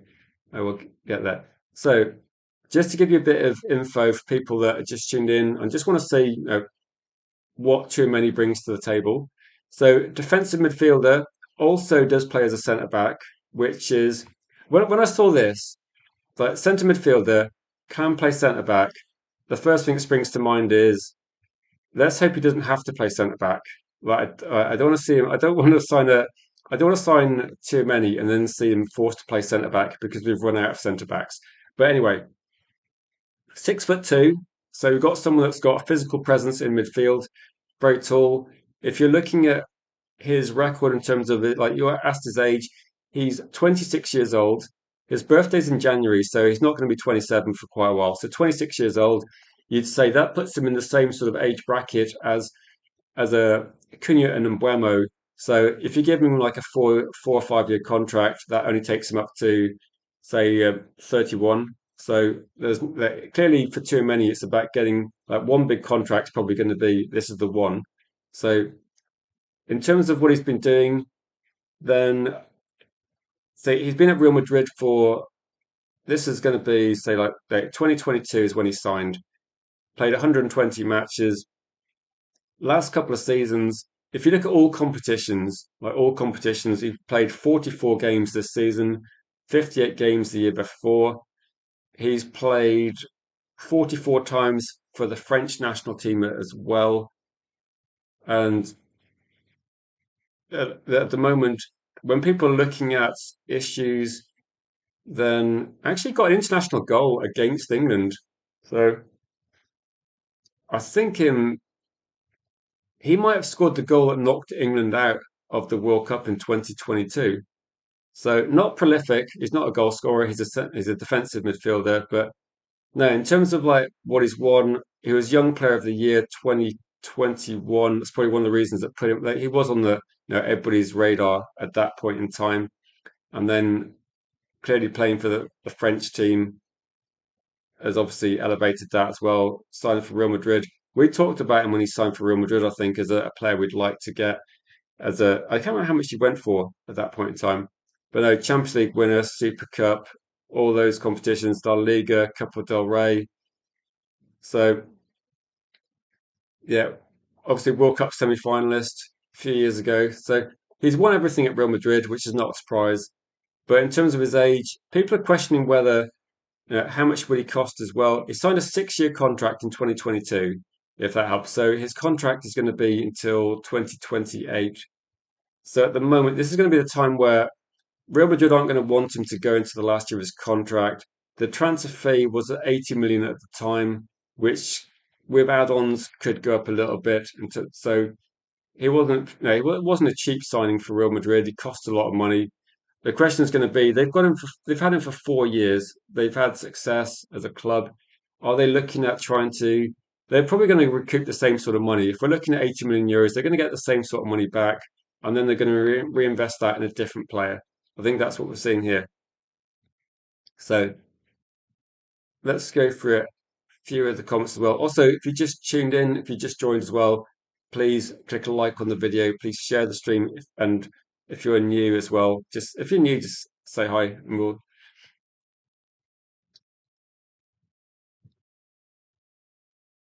So Adam Wharton injured tonight.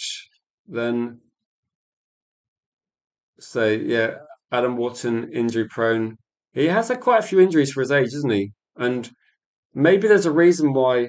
What I've been seeing recently, maybe there's a reason why they're looking at that. Yeah, possibly, possibly.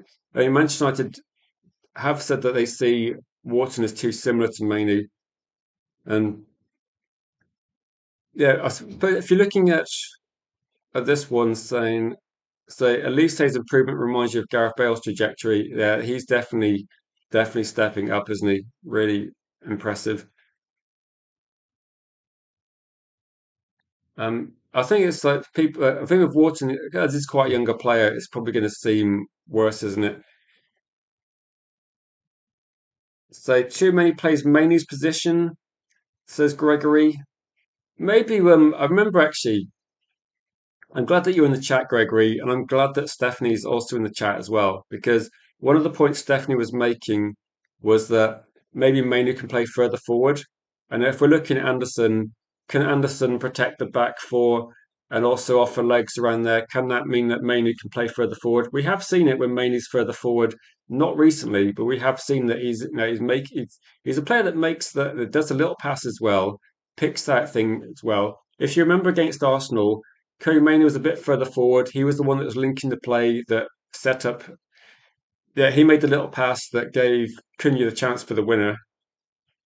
So when you look at that, you do think that if you could see if Manchester United get a player that's going to be more on the defensive side, then maybe that opens up a bit more opportunity for Manu to be a bit further forward. So when we see Casemiro, Casemiro does get forward quite a lot. Like for a defensive player, we do see Casemiro on the end of crosses, and we do see him playing a bit further forward. But no, and also yeah, I did say Gregory, I was given like a bit of an intro, a bit of backstory on Tchouameni for Stephanie, and I was saying that he can play centre back as well, and maybe that is a good thing. I mean, I would rather he stayed in one position ideally. But if you look at that, that's not a negative, although I don't think it is a reason, but it would be it'd be weird, wouldn't it, if Manchester United said actually, instead of getting a centre back, what if we get someone that can play centre back but is also a quality midfielder? So depending on what we need, I don't know. He has played a lot of games over the last couple of seasons, so he's going to be able to play more, isn't he, than more games than Casemiro did. So let me just make sure I've got all the live chat displaying. And let me just go through this one. I saw a question and I was going to answer it and I can't find the question anymore. Yeah, French international. I think people are just genuinely surprised that he might be available. I think that's the surprise people are that nobody trusts Real Madrid. It's just until Manchester United sign a player from Real Madrid that comes to Manchester United and works really well, we're not going to be that confident in signing from Madrid. I'm starting to actually look at Bayern Munich with that view as well. That if Bayern Munich are selling us a player, I'd be very, very worried about that. And again, can you imagine if Liverpool were offering a player to us? I'd be, wow, what's going on? There must be something more to this. This can't be. There must be something wrong. There must be something wrong with this player. Like these teams don't help us out at all. The most thing I'm surprised by is that the poll is running incredibly positive. That I mean, I'm if I was going to ask like when I started the stream, the price point that people were putting out there and the price I'd seen was they want 65 million. So if anyone's like got chance or any research on Too Many at all, have you seen any other story, any sort of thumbnail, any journalist talking about it? Has anybody seen any other price from 65 million? Because 65 million was the price I saw, and I was thinking, right, well, you're probably going to have to give him a big salary, but probably not a bigger salary than we've been handing out to Mason Mount. I don't think you're going to get Casemiro money necessarily. You might be getting like a 5-year contract though, and 65 million compared with how much money Anderson might cost. I don't know. It doesn't seem like the worst deal in the world.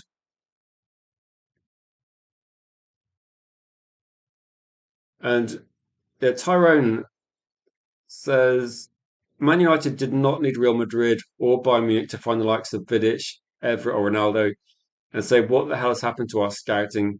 I mean, I can scout Real Madrid players. I mean, it's not rocket science, is it? When people say, right, which players would be good options, you go, well, I heard when Mbappe was breaking through, then yeah, when you see someone that age winning the World Cup, I think anyone with half a brain can scout him.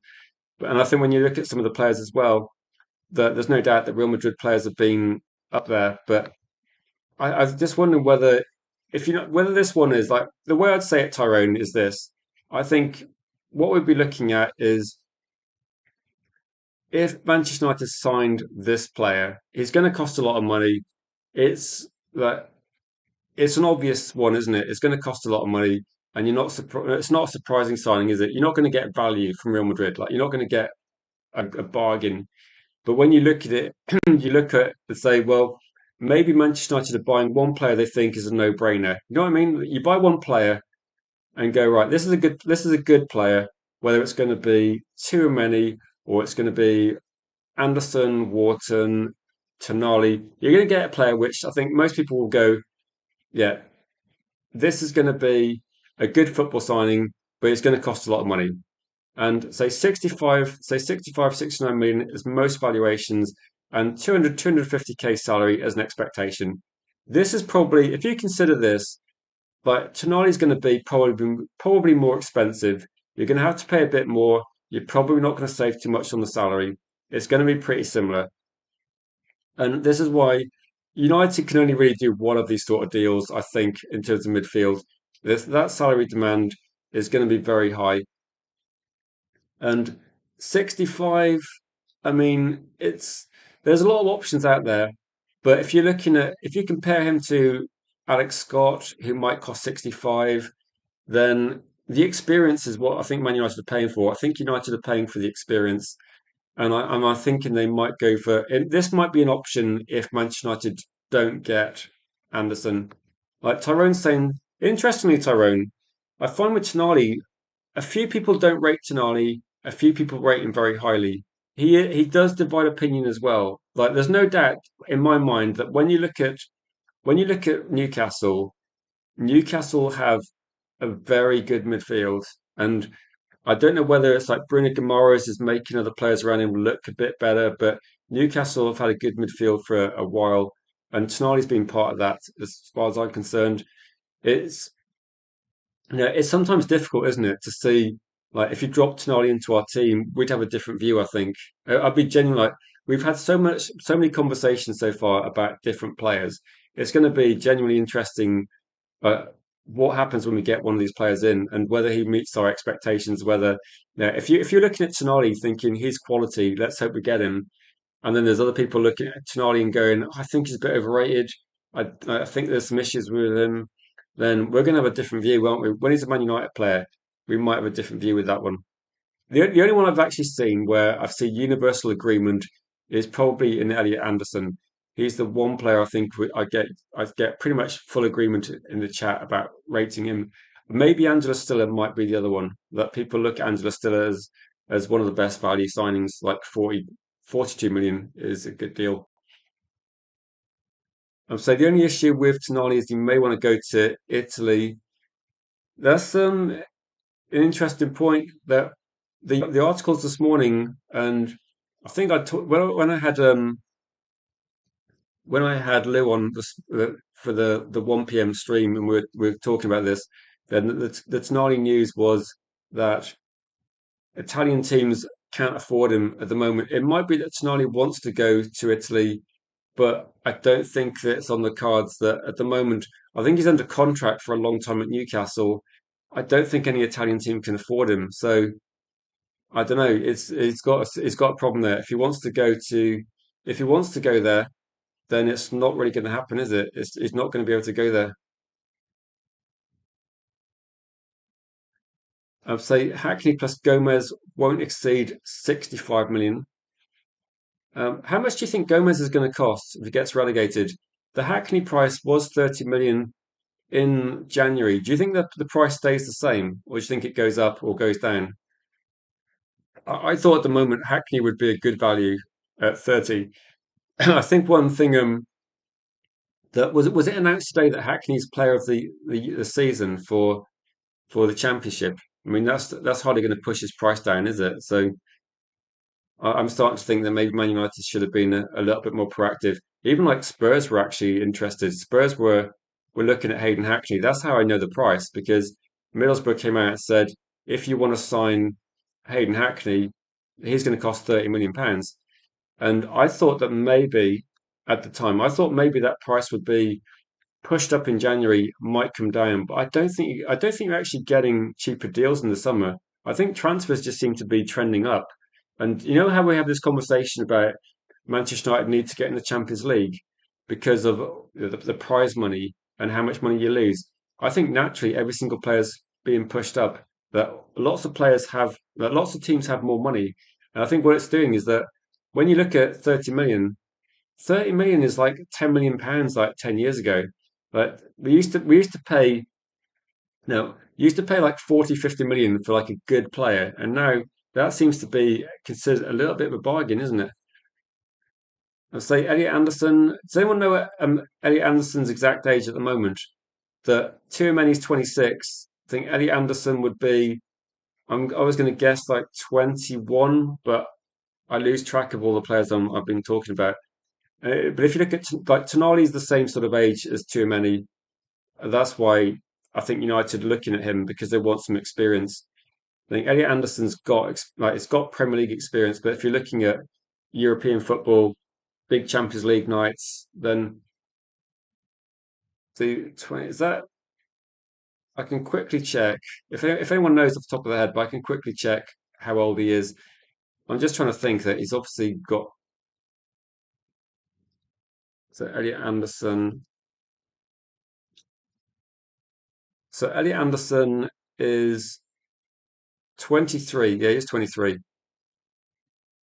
So experience wise, then 44 games at Newcastle United over the few years there, 68 at Forest, and seven England caps. So you'd say someone that's got actually, if you consider Newcastle, he probably had no, he played like a decent amount of games for 2 seasons for them, but you guess he went under the radar a little bit because they got a very good team. But no, this season or last season, so you'd say that 4 years Premier League experience. So he started at a very young age. That's probably the thing. When you look at Elliot Anderson, that he's got this combination of he's 23 years old, but he's played four. This is his fourth year of Premier League football. So yeah, 20. So this is his fourth year of Premier League football. So again, maybe it's like Kobe Mainu. Kobe Mainu's 21, but it feels like he should be older because he's been in around the first team. He's already on his like fourth manager, isn't he? With like interim managers. But no, yeah, player of the season. Yeah, be up to you, Danny. Yeah, player of the season. Stephanie's come out with I mean, when I said Real Madrid are well run, then I don't know where Agate goes. And I think you spelt a word wrong where you put sweetener. Because if you offer Agate, I don't think it's going to be a sweetener to the Tchouameni deal. So he could have a well, I do like the way you've spun it, that Uruguayan pivot which every team requires. I'd much rather Manchester United got Valverde and then offloaded. I think we should be moving Agati on regardless. But yeah, I don't know if I'm just thinking. You look at deals, and I thought if Manchester United were looking at Agate as like a make weight, I can't really think of any possible options. The only thing I could think of was if Manchester United genuinely thought they wanted to get Hjulmand from Sporting, is there any chance that Agate goes back to Sporting? I mean, the manager's different, head coach is different. Would that be an option? Because I don't think Agate goes. I'm trying to think what league would suit Agate. Like clearly he worked out in the Portuguese league. I don't think La Liga, like Real Madrid, aren't going to want Agate. I'm not sure if Agate is going to be keen on certain moves. It's tricky, isn't it? It's tricky. So 24, yeah, key. It's a good age, isn't it? Anderson's just like starting to get better and better each season. It's like a perfect age to buy a player. Gregory says Anderson is head and shoulders above all the Premier League midfielders who are available. Yeah, there was actually someone like Scott was in the chat about an hour ago questioning, saying that, again, perfectly valid question, saying that he didn't really understand the hype about Anderson. And again, like I said, people are going to have different views. I was talking about Anderson, I think about a year ago, and was like pretty keen. I think he's just improved year on year. And that's why I think with this one, when we missed out on Belieber, I was disappointed. But because we missed out on him, I think it's opened up other opportunities that maybe at the time there might have been a January option to try and go for Hackney. I think that might have been sensible. But now we come into this sort of market where there's a lot of other options. I think Man United might actually not regret that. If we'd have spent 100 million plus on Belieber, I think we'd be really questioning why we did that. And say, could the same be said about Anderson being superior to Tchouameni, or are they equals? How do you compare one on one? I suppose it's like Tchouameni's more advanced in his career, isn't he? That I don't know. I don't know what people would like to compare. I don't really like comparing players in different leagues because people usually go by stats. And that Anderson has been playing at a team really, really struggling. And when Manchester United played against Nottingham Forest, Anderson was a key player. He made it very difficult. He's stepped up in some big games. Whereas Tchouameni, it's really difficult to say like what would happen if Tchouameni wasn't in Real Madrid. Real Madrid have got an abundance of talent, haven't they? They've got so many good attacking players. They've got so many options that it's difficult to say that Real Madrid can move on one or two players and they've got a big squad. I don't know if any midfielder. I don't know if Camavinga or too many are going to be considered like key players that they can't get rid of. Like you've got Mbappe, Vinicius, Rodrigo, and or like Bellingham. They've literally got too many players. That's why I'm thinking that for Real Madrid, the difficulty is going to be if you want to sign Rodri and you want to sign Angela Stiller, like which ones you get rid of. You've got to look at maybe it's just that Bellingham and Camavinga are preferred. Maybe that's the situation. I don't know. It's tricky, isn't it? Yeah. If you're watching for the first time as well, thank you for tuning in. Please make sure you get involved in like the discussion as well. It's open ended for midfield discussions tonight. I did say earlier today that we will probably start with the lead story, which is like the too many story, but everything's on the table for this again. Because I think if we try to discuss just one player each time, then it's difficult because you have to compare too many to Anderson. You have to compare him to like the complete package, don't you? You have to look at that. I think Manchester United is this one thing we might agree on. Do we agree that Manchester United are probably there's no chance that Koimenu and Bruno Fernandes leave the club in the summer, and that whatever we're looking for, primarily we're looking for one player that's going to come into the team, play alongside Koimenu behind Bruno Fernandes, and then might also be looking for another player that maybe also plays instead of Koimenu. Bruno Fernandes is going to probably play almost every single game. And I think what we're looking for is that maybe Manu doesn't start every single game. I mean, he's only just turned 21. And maybe we're looking at, when I saw the story that some players are similar to Manu, I think it doesn't matter. I think we're looking at getting two or three midfield players in. And I think yeah, Anderson does look like a leader, doesn't he? And I hope City don't get him. It'd be like Roy Keane going to Blackburn, wouldn't it? It would be very disappointing. Yeah, perfect age, perfect age. That's it. It kind of like if you were going to construct a Manchester City signing over the last decade, that would be like the perfect age. I said this 5 years ago that Manchester City, they sign players at the age of like 22, 23, 24. They get the peak of their career, and then quite often they move players on when they get to like late 20s, and then they start the process again. And we've seen that with like is it Zinchenko and Raheem Sterling, and there's a big list of players that have come to City as younger players. They've won loads of things at Man City. You see Grealish leaving recently to Everton.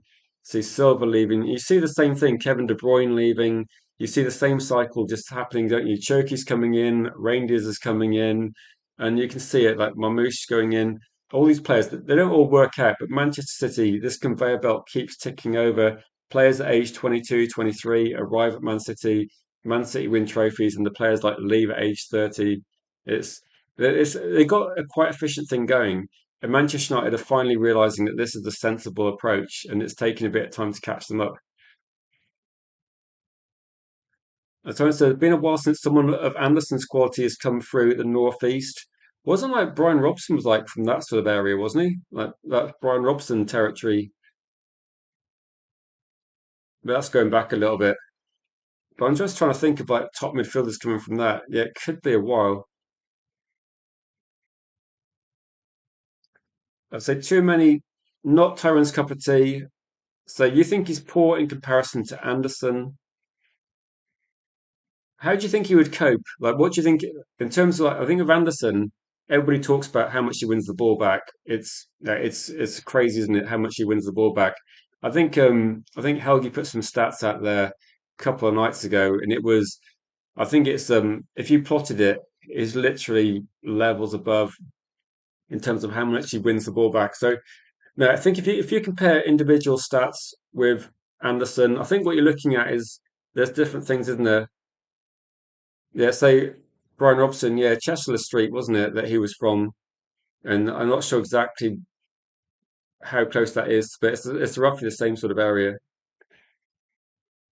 No, he's like, I don't want to overhype him, but I mean, every time I see him, he doesn't disappoint. I can't think of people looking at like watching Nottingham Forest and create. It's like watching when I watched West Ham. I was kind of impressed by the fight that they had as a team, and I thought that they'll survive. But again, I have been talking to a few people that have been looking at teams that are going to get relegated. What are good players to look at them? And a few people have mentioned Juve, a few people have mentioned Fernandez, and I think that there's definitely with this.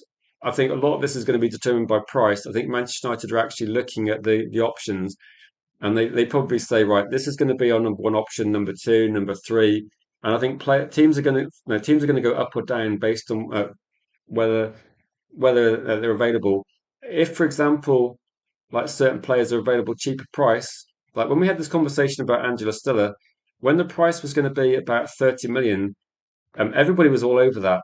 When Stuttgart said they're going to buy back the release clause and then they're going to make it more expensive, then I think Manchester United, with Angela Stiller, I think they just held off a little bit and just thought, right, let's just find out what the price is. Now we know it's 42. I think it's like too good not to try and do it. So it's definitely worth doing that one.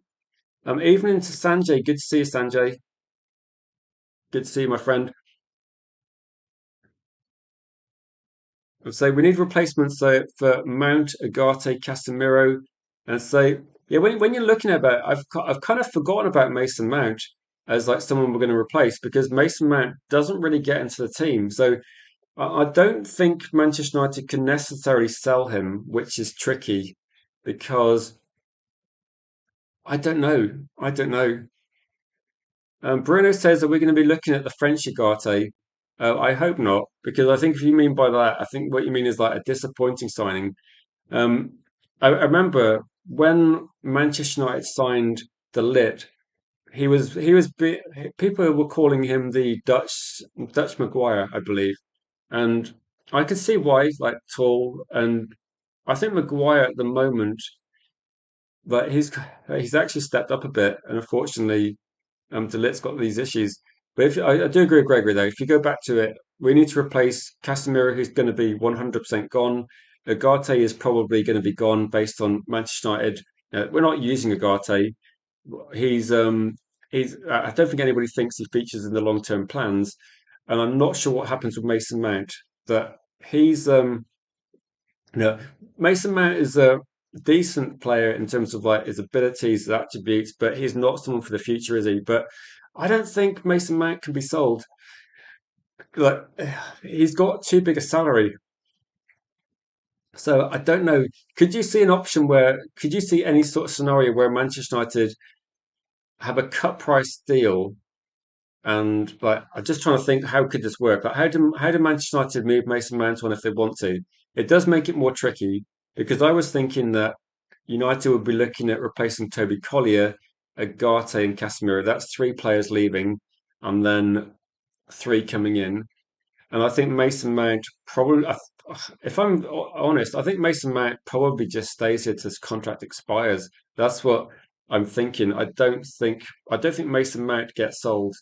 That if you're looking at Mason Mount, it's like Casemiro a year ago. His contract's really lucrative. If you think about the Champions League situation, if we get that, his contract goes up by 25%.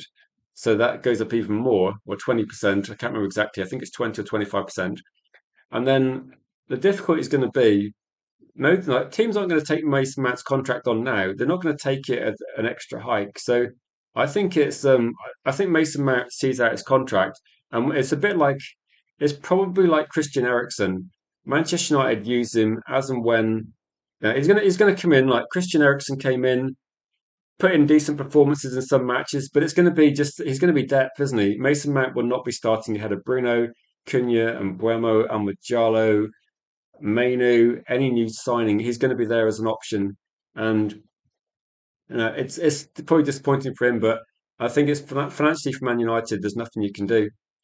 It's yeah, Tyrone's agreeing with that, and also thanks people for clicking the like, saying his career's finished once he leaves United. Yeah, once he leaves Manchester United, it's probably a different situation. If he can be realistic and say that if Mason Mount wants to play football, then he can find a club, but he'd have to be you know, he'd have to lower his demand, wouldn't he? As well. I'm actually thinking regarding Mason Mount, I'd be looking at who's going to take a Sancho on. That Sancho would be, I don't know what's going to happen with that, but not a problem. Tonali versus Tchouameni, 4 months younger for Tchouameni. The pass completion rate, 93% is outrageous, isn't it? I'm guessing when you're playing in the Premier League, it might be more difficult. And I think one thing to consider, and this is why I say, look at where the stats are. Tchouameni's playing for Real Madrid. They're going to have more easy games than Newcastle.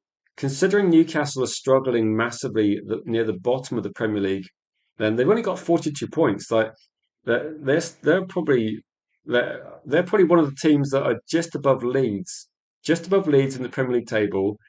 Really struggled this season, but tonight's pass completion rate is still 87%. Compared with Real Madrid, who have loads of easier games, that I would say too many. But Tchouameni's got an easier situation of Real Madrid. So I know the stats say that Tchouameni's got a better pass completion rate, but I would say that Tonali's stats are maybe better than that one, that are better than Tchouameni because like 93% is probably a lot of. You can look at Arsenal players passing sideways for 10 minutes. That's gonna make some very impressive stats. So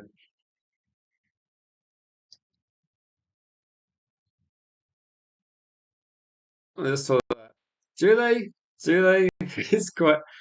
Is he very error prone? That's an interesting one. But no, let me just go back to those numbers because I think when you look at the numbers, my assessment was, and again, it's just my opinion, is that the Tonali stats are probably comparable pass rate. Obviously, it's very high.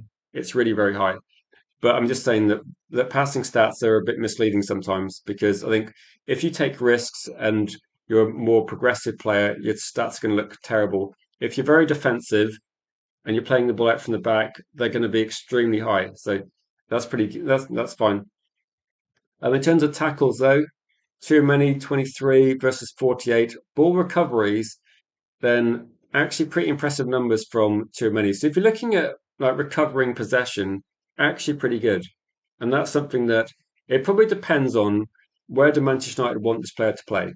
If you're looking at a player that do you want him to play more defensive? Because if we bought Elliot Anderson, for example, do we want Anderson to be more like a complete six? Do you want him to be very defensive? Do you want him to be shielding the back four? Do you want him to be like playing more defensive? In which case, do you want Tchouameni to go a little bit further forward? And Debas says that I just saw this and thought, Italy have been terrible, haven't they? Really terrible.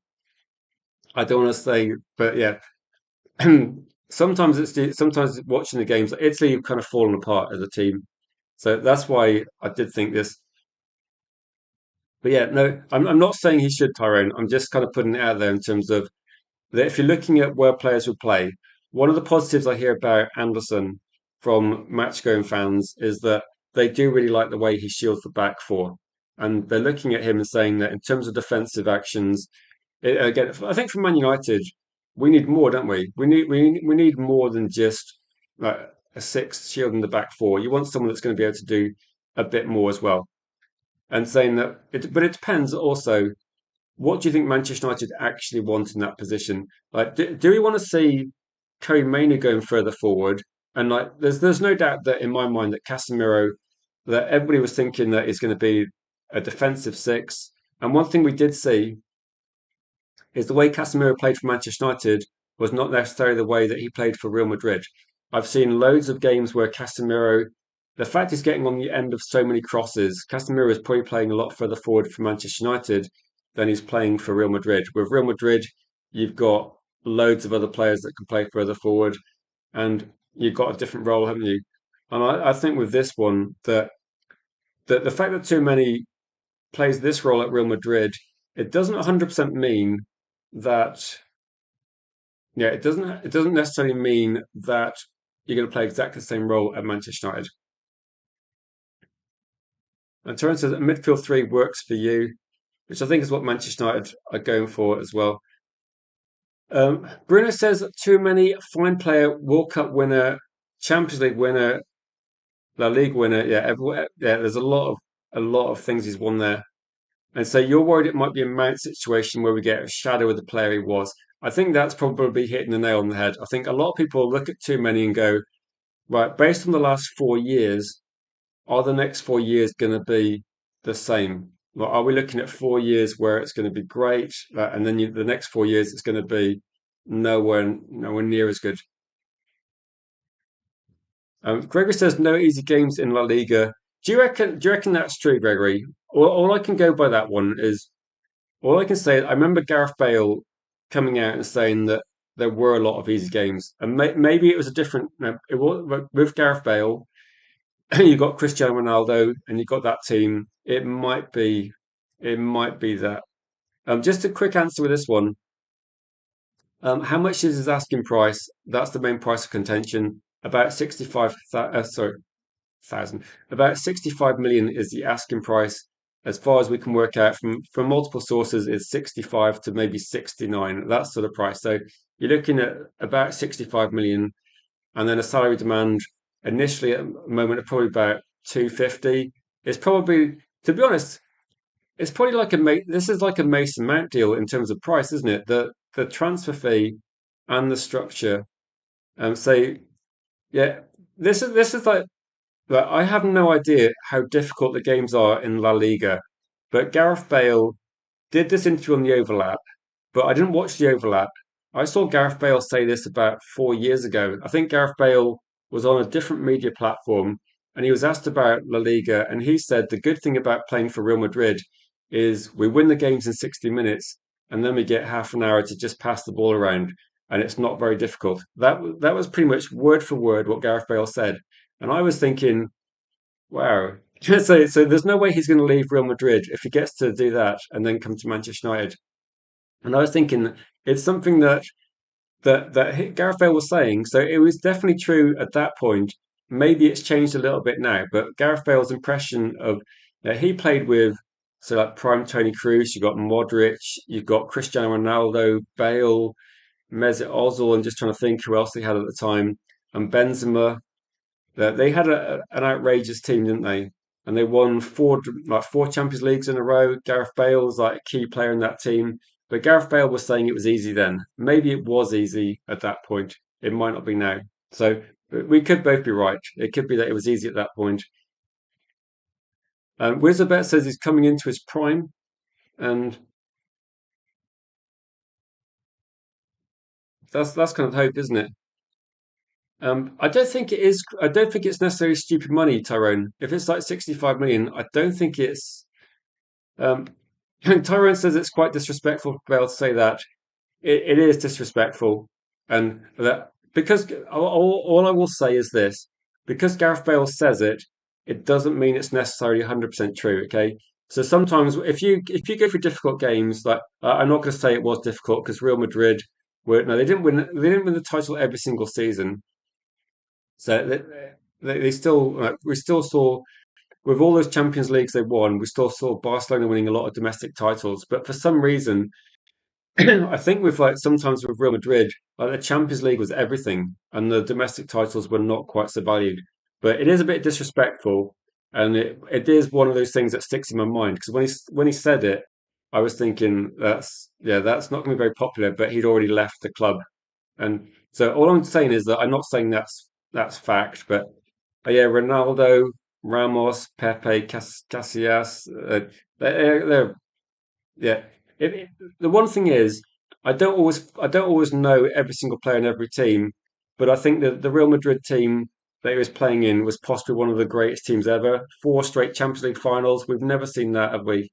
So wins in that one. And welcome to the chat, Coach. Good to see you. Say, or is that Coach? Is that Coach? Sorry, I forget your name right. Is it Coach Edu or is it Coached? And we've seen La Liga players struggle when it comes to English Premier League. So Casemiro also struggled at first. I would want to see a CDM from the Premier League who is used to the league. Do you have a favourite? Because I'm not going to disagree with you. I think that's a good point. And the reason why we're talking about for people that are new to the channel, the reason why we're talking about too many because every time we do a story, every time we do a live stream, we'll start with one story and then we'll go from there. So this is the story that's been pushed out in the media. So we're talking about that, but we will be looking at all sort of options as well. So you can, if you just tuned in and you look at the story and go, I don't fancy Tchouameni, I think there's a better option. You're 100% perfectly within your rights to say that. My question though, for genuine interest, is who do you want instead? Like, who would you want? Like, because I think when you look at it, like the Liga players, Casemiro was at the wrong age really to get the maximum out of him. I think Casemiro was definitely a much better football player than Ugarte will ever be, and I think he was still, he's still a good player, but we didn't get the best out of him, did we? It's like if we sold, I don't know, who's a good example? If we sold like Skulls or Gigs when they were 35, they would still be a good player, but they wouldn't be the prime player that we had. I'll say timeout. So Eric Ten Hag wanted to sign too many. So voter no confidence made this possible acquisition from. That's an interesting one. That I'd be interested to know when Eric Ten Hag wanted him then, because I think Eric Ten Hag got a few signings that were not great, and I'm wondering whether that was to the end. But he got a lot of signings. Someone that's looking at this from a neutral perspective, based on where I'm from and nationality wise, Gareth Bale was fully invested in the Welsh team, like fully invested in Wales. And I get the feeling that he wasn't necessarily, I think he was like not for Wales, he was like the best player and he was the talisman of the team. I wonder whether for Gareth Bale, they had Cristiano Ronaldo, didn't they? So they just had better players than like Gareth Bale wasn't the main man at Real Madrid. Maybe that's part of the issue. I still think that his goal against Liverpool in the Champions League final was one of the best goals I've ever seen in a final. But Cristiano Ronaldo was the best player Real Madrid had at that point in time. I think that's like that clear. Like with Gareth Bale, you're not gonna necessarily be. The Galacticos of Beckham is different, isn't it? You're not necessarily going to be bonding with your teammates to that level. But I don't think Gareth Bale disappointed in terms of like in the big games. I thought he was a big game player.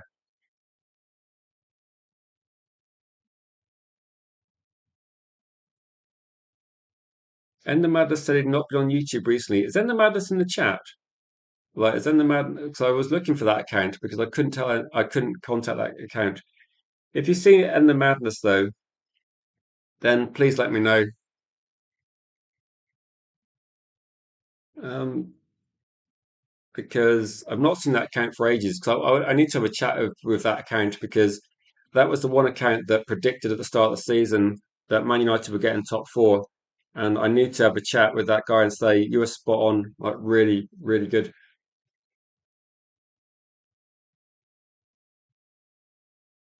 Injuries were in Bale. They just had they had a lot of players, didn't they? A lot of players. And I think it's the same with Real Madrid now. Like Gareth Bale was maybe not the top man there, but again, like where does too many rank? Like if you're looking at Real Madrid's team, like is too many someone that they can replace? Do you think they're just looking at too many out, Rodri in? Does Rodri is Rodri a better player than too many?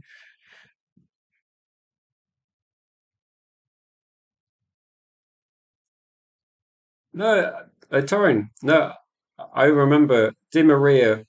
Di Maria was a very good player for Real Madrid the year before you signed him. I think he scored. Didn't he have a, he had a, he was one of the players of the final. And then when we signed him, I thought he was going to be spot on. Okay, maybe you could like tactically mention it slightly somehow if that's a, but maybe at some point end the madness. Maybe when the stream's about to finish or something, but I'll maybe just mention it that because end the madness is someone that watches multiple channels. It'd be good to like let them know that we're around, but it's kind of like without spamming stuff. Too many is very replaceable, says Tyrone. Yeah, I think with this one, like Real Madrid will have an idea of who they want to get, won't they? And I think with Manchester United, this is probably the question. Okay, do you think that Real Madrid have identified the player that they want to replace too many with? And if they have, who do you think it is?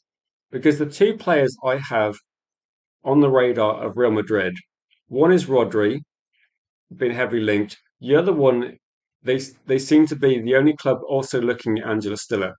Okay, so do you think that just for example, like everybody that's watching now has a good understanding of Real Madrid squad? We've had a lengthy debate. So just to take a different angle, Real Madrid, if they want to sign Rodri, and if they're going to sign Stiller, do you think like Angela Stiller? We talked about Angela Stiller, someone that you associate a bit more like Adam Ward, a bit more passing wise, etc.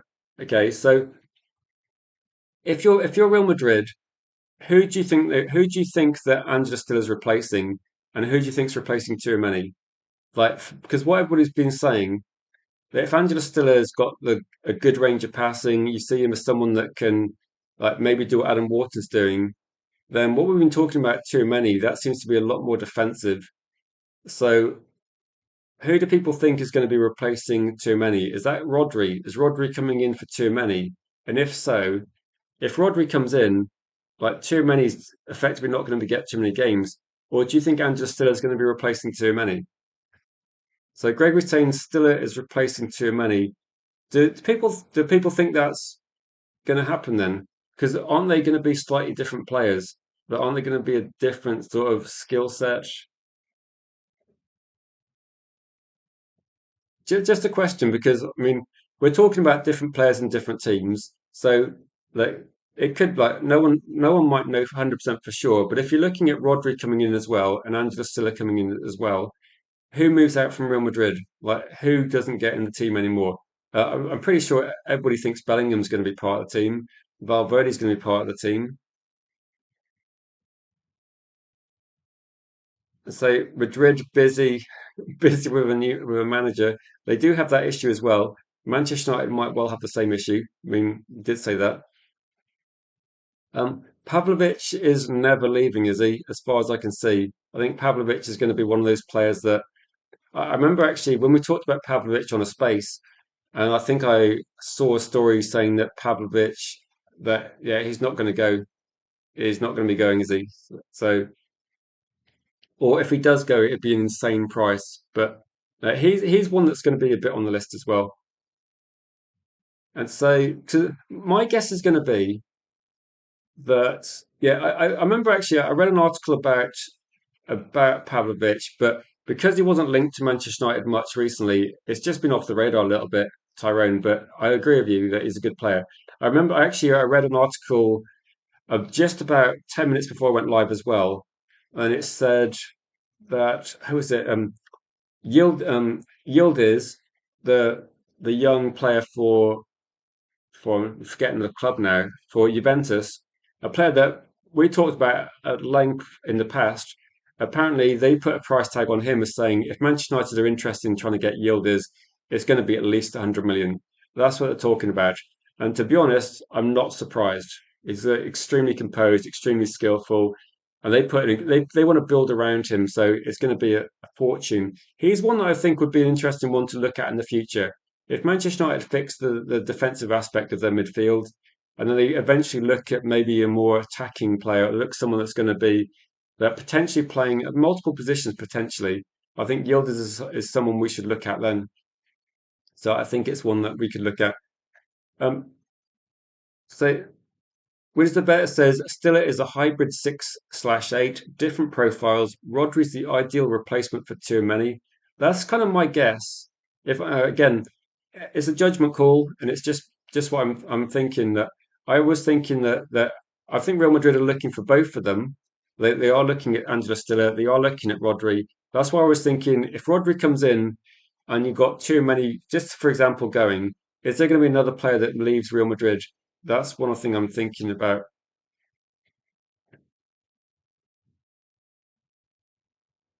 Yeah, the thing is, I think with the deal with too many is that do Real Madrid just think that maybe Rodri is a player that in the biggest games that might get them over the line a little bit.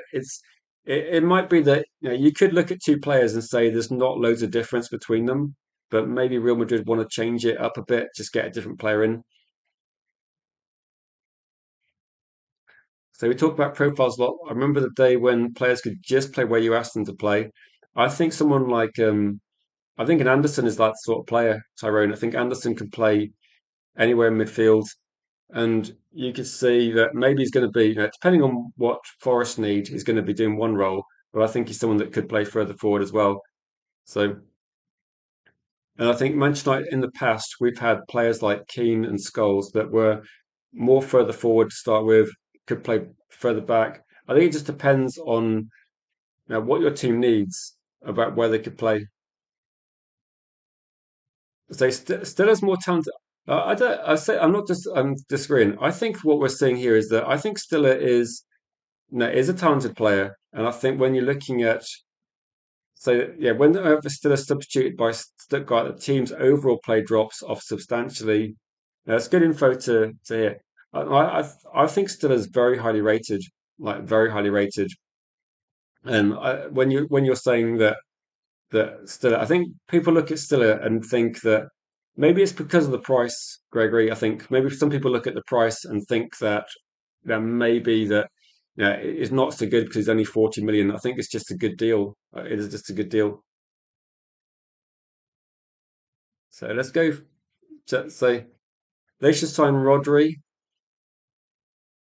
and so whoever sanctioned the Ugarte deal, I think Ugarte was like you got to look at Mendes. I remember like we were having a chat with some people we know, and like the Mendes situation might be a factor. There was definitely something more to that deal than Manchester United just getting that player. I don't know if we're looking at other players on Mendes' books, but I think the Ugarte deal, it felt like we're doing him a favour for some reason. I'm not really sure. Yeah, I just my thoughts on Stiller, Gregory, is that I've not heard anyone say anything negative about Angela Stiller. Angela Stiller and Anderson are the two players that I don't hear anything negative about.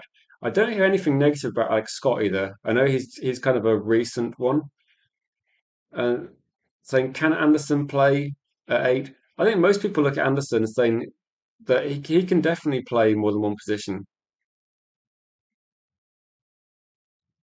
So I've seen the part of this that when you say Football Fancast claim that Vivella's pushing for Angela Stiller, I've seen that being reported. I'm not sure if it's Football Fancast or it was definitely a few places have pushed that and said that they think Angela Stiller is a better option. Actually, no, I haven't heard him say that he's a better option than Anderson, but I've heard them say that they think he could do what he's a better option than Wharton, is what I've heard. I think they see him. similar to Wharton, but a better, but or not better, but certainly half the price. But if a better option than Anderson is an interesting claim.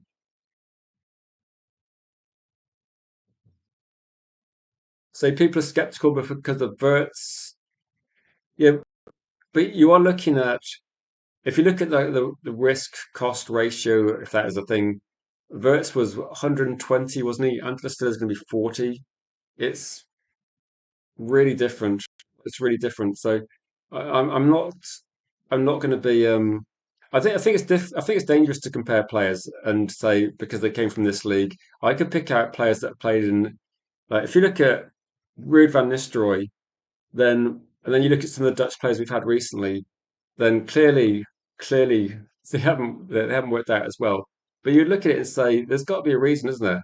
So there's got to be a reason why, for whatever reason, that that at one point that you get some players that are very good, and then other players it just hasn't worked out.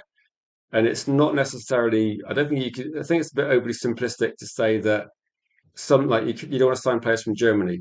Like some players you sign from Germany have done well. I think when you look at it, there's been examples where it hasn't worked out, and it could be like Verts hasn't worked out, but it might be much better next season, couldn't it? It could be much better next season. And they say still as a conductor, but how does that role change if Bruno Fernandes is still at the club? Then I think if you look at that and say, if you're looking at that and say, how does that change with Bruno Fernandes? I think Bruno Fernandes is, you know, I just saw that comment. I can't really check the Twitter group at the second. But they say Angela still as a conductor. If Bruno Fernandes is still at the club, things will go through Bruno, won't they? That you have to look at say if Bruno Fernandes is at the club, then players have to adapt the way they play when Bruno Fernandes is in the club. The same way we saw that if you remember when you got Cunha come to Manchester United, then it's taken a bit of time to him to get used to playing with Bruno. And if Angela Stiller comes to the club, it depends what Manchester United want him to do at the club. But it might be that Bruno Fernandes clearly things go through him, and it's going to be I suppose, a way of actually seeing what how they fit this together and saying, yeah, I know what you're saying that he puts in the killer pass that Bruno Fernandes loves doing. How do those skill sets? How do you get those two people in the same team? And yeah, I mean, ultimately at the moment, Manchester United would probably benefit from having more than one player that could do that sort of killer pass, and we benefit from having a little bit more than that.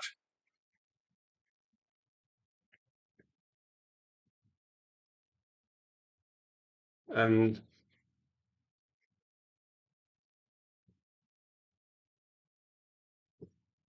let me just look at this. So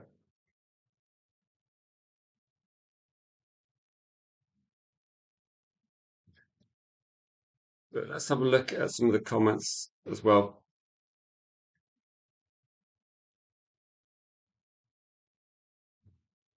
So I'm just scanning through the chat. It looks like 82% at the moment are in favour. I think at the moment, I think everybody wants to get a midfield player signed, and at the moment, we're kind of just going right. Let's get one in quickly. So he still has more than a centre midfielder. He's a creator, and yeah, people talk about his passing. I've seen. Like, I don't watch loads of the games in the Bundesliga, but looking at that, there's just a lot of a lot of people looking at it the same way and thinking, will he have to compromise what he's doing? And will it be, will it change? I think maybe what Manchester United are looking at is if Bruno Fernandes isn't on the pitch, we probably need someone that can do that. So maybe it could, I'm just guessing a bit, Tyrone, but maybe it could be a situation regarding, if Bruno Fernandes is playing, things are going to go for Bruno Fernandes. But wouldn't it be great if Bruno Fernandes is not playing, you got someone in the squad that can do that as well? So we were talking when Bruno Fernandes was injured recently, we had a conversation with like, are we going to push Mainu into that position? Can Mason Mount do that? Can you do that? And if Angela Stiller can do that, fantastic.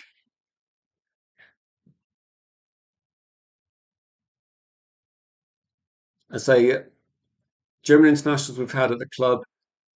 Gabriel Heinz, no, where was Heinz? Sounded German, but no, he wasn't, was he? I'm not sure with this. Then I think when we're talking about the midfield options, I think maybe we're looking at Vavel and saying that Vavel will have like a will have an obvious say in this, and this comes down to where how much confidence do we have in Christopher Vavel making the right call? Because that's going to be, he's going to be making this decision, and this is going to be one of these transfer windows where, for the first time in ages, we're going to be spending a lot of money. Okay, Casemiro was quite expensive. Mason Mount was quite expensive. Agate was a bit overpriced. But we're probably going to have to spend that amount of money for all those three players in one window. And that in one way, signing three midfield players does make it less risky because you can rotate a lot. You can have more options. There isn't going to be if one player doesn't play great, we're not going to have to put them in week out. It's going to be we're going to vary it a little bit. I just think if we sorry, if we do get a creative midfielder, I think that's pretty good. Like I think it's pretty good to have a bit of competition for Bruno even. Like Bruno doesn't have any competition in the squad a lot of times. I think what we could do sometimes is that we could rotate Bruno and then play differently. It could actually be a strength. The fact he can do some of the things Bruno does, then they don't Bruno doesn't have to start every single game. That could be that could be the way forward. And at some point in the future, I don't know exactly when, but when Bruno Fernandes moves on, wouldn't it be great to actually have some players at the club that can already do that? Then that would be a good option. Like we're not going to get Yildiz anytime soon, I don't think, but it'd be good to have some other options. Was that a final score, or was that an update? Because this is kind of must win for West Ham. Let's go through some of the comments as well. Tyrone says, worried about Stiller coming from Germany, but for his profile and the price, you'd take him over Wharton. Yeah, he's valued.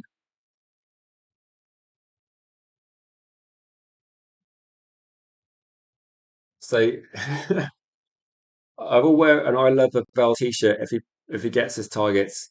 Who do you want, Debasis? If you can, who do you reckon? Like, who are the Vivell targets you think of? Like, so when we talk about Vivell targets, I think Angela Stiller is like top of the list, isn't he? Of like the targets, and then people are talking about Agume as well as being like another top target, and even like someone mentioned in the lunchtime stream that they see Boadi as being like another Vel target. And I'm thinking, I like all these names. These are all good names.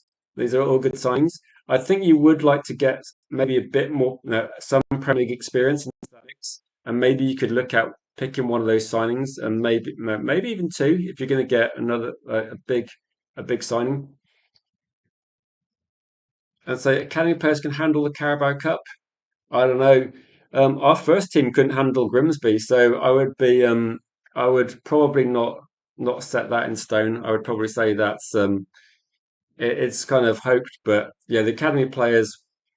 Well, I don't think they're going to take on. It depends who you get in the Carabao Cup, doesn't it?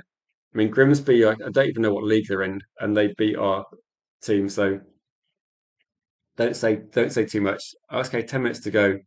I, I'm kind of neutral, but I want West Ham to win. Put it that way. For reasons other than like from a Manchester United point of view, it might be better for West Ham to get or Forest to get relegated because of the targets, but I'd rather see them stay up. I think they play better football than Spurs.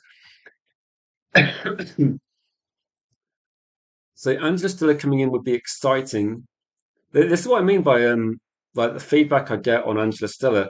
I don't if I do an Angela Stiller stream and I put a poll in the comments that says if I'm saying should we sign Angela Stiller for 40 million, 42 million, everybody's going to say 100%. Like everybody's going to say 100% they sign this guy.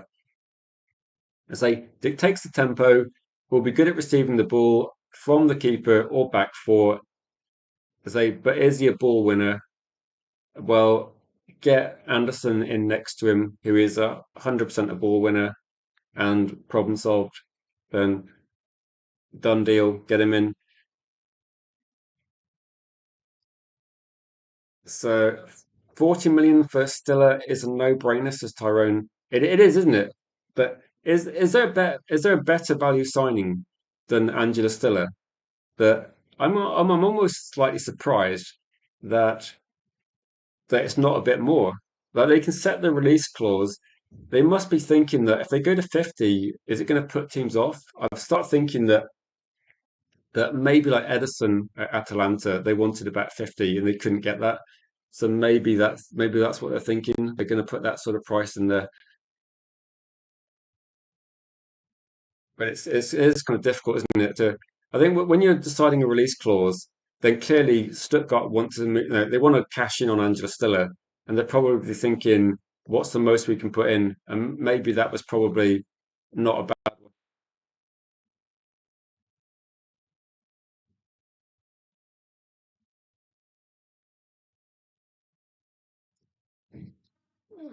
Let's just have a look at this one.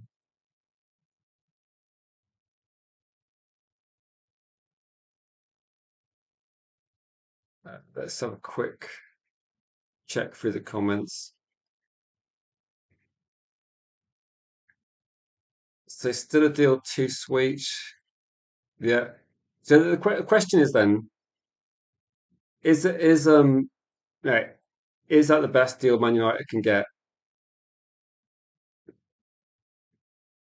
Say 40. I don't think you have to bid, Tyrone. I think they got there's a release clause, so I think you just have to meet the 42 million pounds. I don't think that the price you're putting there, I think that's pretty much it. I think it's 50 million euros, which conversion rate I believe is like about 42 million, 42, 43 million. I think it's just that's what it is. You don't have to worry about any negotiation. That's just the price.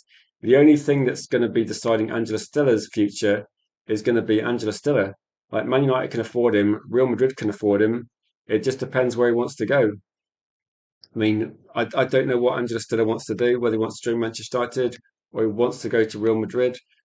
I'm hoping that I'm hoping that the relationship between Angela Stiller and say maybe with Vavell and Scouts and other people around there, I'm hoping that that's a factor, and that's going to be where it does seem to be that Vavell's got a good relationship with lots of players in Germany, but also a good relationship with clubs, a good relationship with players' agents. So if this deal can be done, we've had to be a bit hands off because of the process of the contract and Stuttgart, what they've been doing. But I think Vavell's going to be essentially the key person here. That he's going to be the person that yeah. Stuttgart bought the release clause, and then they set the price recently. So I think the only issue is going to be is like Vavell's going to be the perfect person to get the deal done. The only issue is going to be do Real Madrid make a more tempting offer? That's the only thing. If Real Madrid offer something insane salary wise, that could be the only factor. That's the only thing I can think of.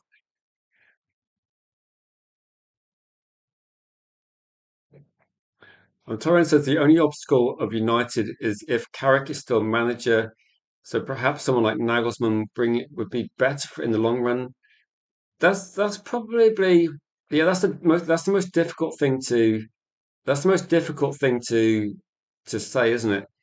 That I don't know whether like obviously Nagelsmann has got a lot of credit in the bank in places in Germany. I mean, Nagelsmann was manager of Leipzig when we played them in the Champions League years ago, and I believe that Vel was the sporting director at Leipzig at the same time, wasn't he? So there's a good relationship between Nagelsmann and Vel, but does Nagelsmann want to come to Manchester United at this point? It's a bit of a gamble, and I don't know if that would be I don't think I don't think the timing's ideal for Nagelsmann, and I think with also the Real Madrid situation it's very volatile with managers. Like nobody signs for Real Madrid for a manager, do they? Like, do you remember David Beckham going to Real Madrid? And I think he had a new manager every 6 months.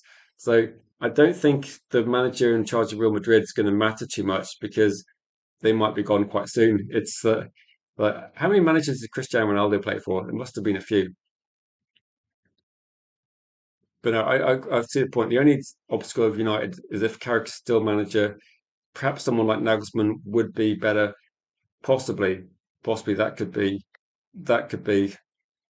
See, how did they find Stiller and we got Sancho? Then what's the best way of putting it? I can't explain that one. All I can say that if you saw Sancho when he was playing and he was putting up great numbers, then on the face of it, he was a good option, wasn't he? On the face of it, Sancho had a good skill set. He was getting loads of assists. Didn't Sancho get 20 goals and like loads of assists one season? And he was about 21. So Sancho was looking. I don't know. I don't think I've seen a player drop off as badly as Sancho. I think we got unlucky. But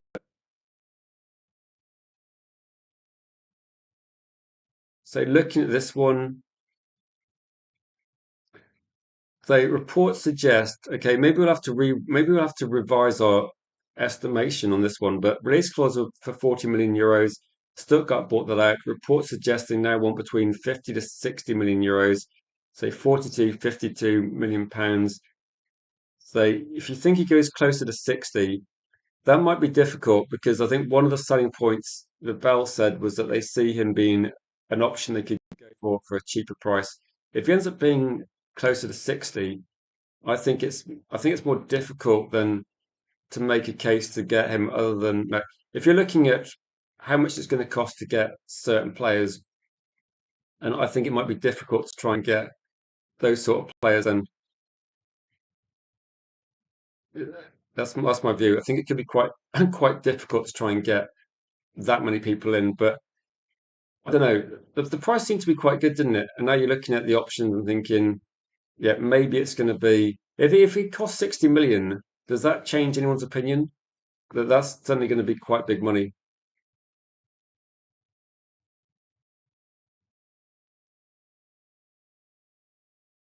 I think my view would be, yeah, it might be a bit expensive, but we have to see regarding that one.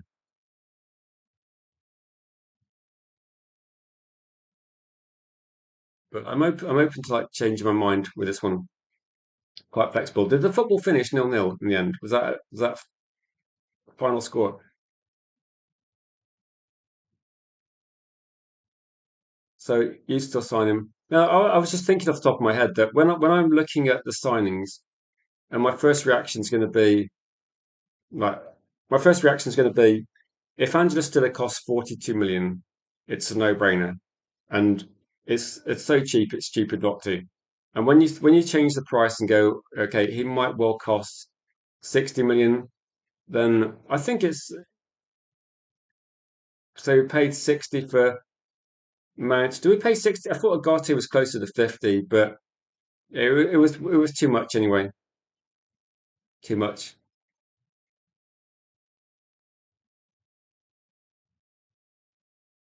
Torrance, yeah, you sign him for that. No, all I'm thinking of is that if Angela still is about 60 million pounds, the only thing I'm thinking of is does that make it more difficult to have him as if we're signing three midfield players, does it make it more difficult then? Because I was thinking if you tried to get one of the most expensive signings, and when we're looking at most expensive signings, we're probably talking about Tonali or Anderson. If we spent that, I was thinking that in my mind, it'd be really good if we could get two players for 100 million, and maybe with now maybe with like I'm trying to think. If you buy, yeah, if you bought so Angela Stiller for 60, for example, then what could you get for 40? Then I think 60 is too much. I don't mean that he's not worth that suddenly he's not worth it. I think you might be looking at. I don't think Real Madrid are going to pay 60 million pounds. I think they'd try and push the price down.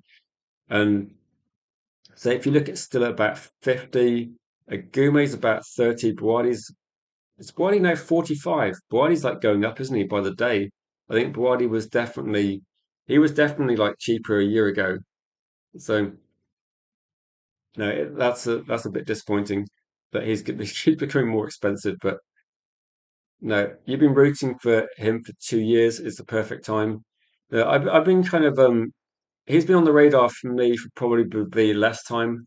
And I think it's like mainly I think I was trying to think last season. Last season it was definitely about Anderson was like a good option. I thought Anderson was a player we should have gone for. I don't know if we could have got Anderson last summer if we'd have gone in with like this sort of offer we were prepared to pay for Belieber. I think that would have been. I would like to have seen us try. I don't think we'd necessarily done it, but it would have been good to see us try and do that. That was something I was thinking. Let's try and do that, but who knows? But let's go for the poll. I did put this in the chat, and I'm just going to show you the results because this is one where I was not expecting this result. I mean, 74 people voted, which is fantastic as well. Please make sure you click the likes. And would you sign too many? 84% would sign him. That is surprisingly high considering like looking at a lot of the comments in the chat, a lot of people are actually questioning like the merits of this, the reasons, but 84% of you voted that you would go for it. So interesting, definitely. Um, Now, if people got some comments and questions, like some questions you want to get in. I have been talking a long time again. So it's like fans have warmed up to Stiller. I think people have done more research. I think there's definitely a few people in the comments that have been talking about Stiller for a while, and they have been watching him a bit more because of the links. And I think fans are looking at this and thinking, actually, they now start looking at Angela Stiller and go, he's a good option. And it's no, it's sensible, isn't it? It's like I remember when we start talking about Anderson, you start looking in more detail, and people start looking at it and going, actually, there's more positives. It's like Belieber. Don't you think this season, when you see teams playing, people have definitely been watching Brighton a bit more and looking at Belieber, noticing he's been substituted a lot, looking at this one. I know people that watch the Bundesliga and they say positive. This is one of those things. Everybody that watches him says good things, like almost universally. I don't see anybody that's watched Angela Stiller that doesn't like him. When I talked about Tchouameni, he was very divisive on Tchouameni, like very divisive on Tchouameni. Surprisingly so. That I was expecting a few people. There has been some positives in the chat about Tchouameni, but there has been some negatives.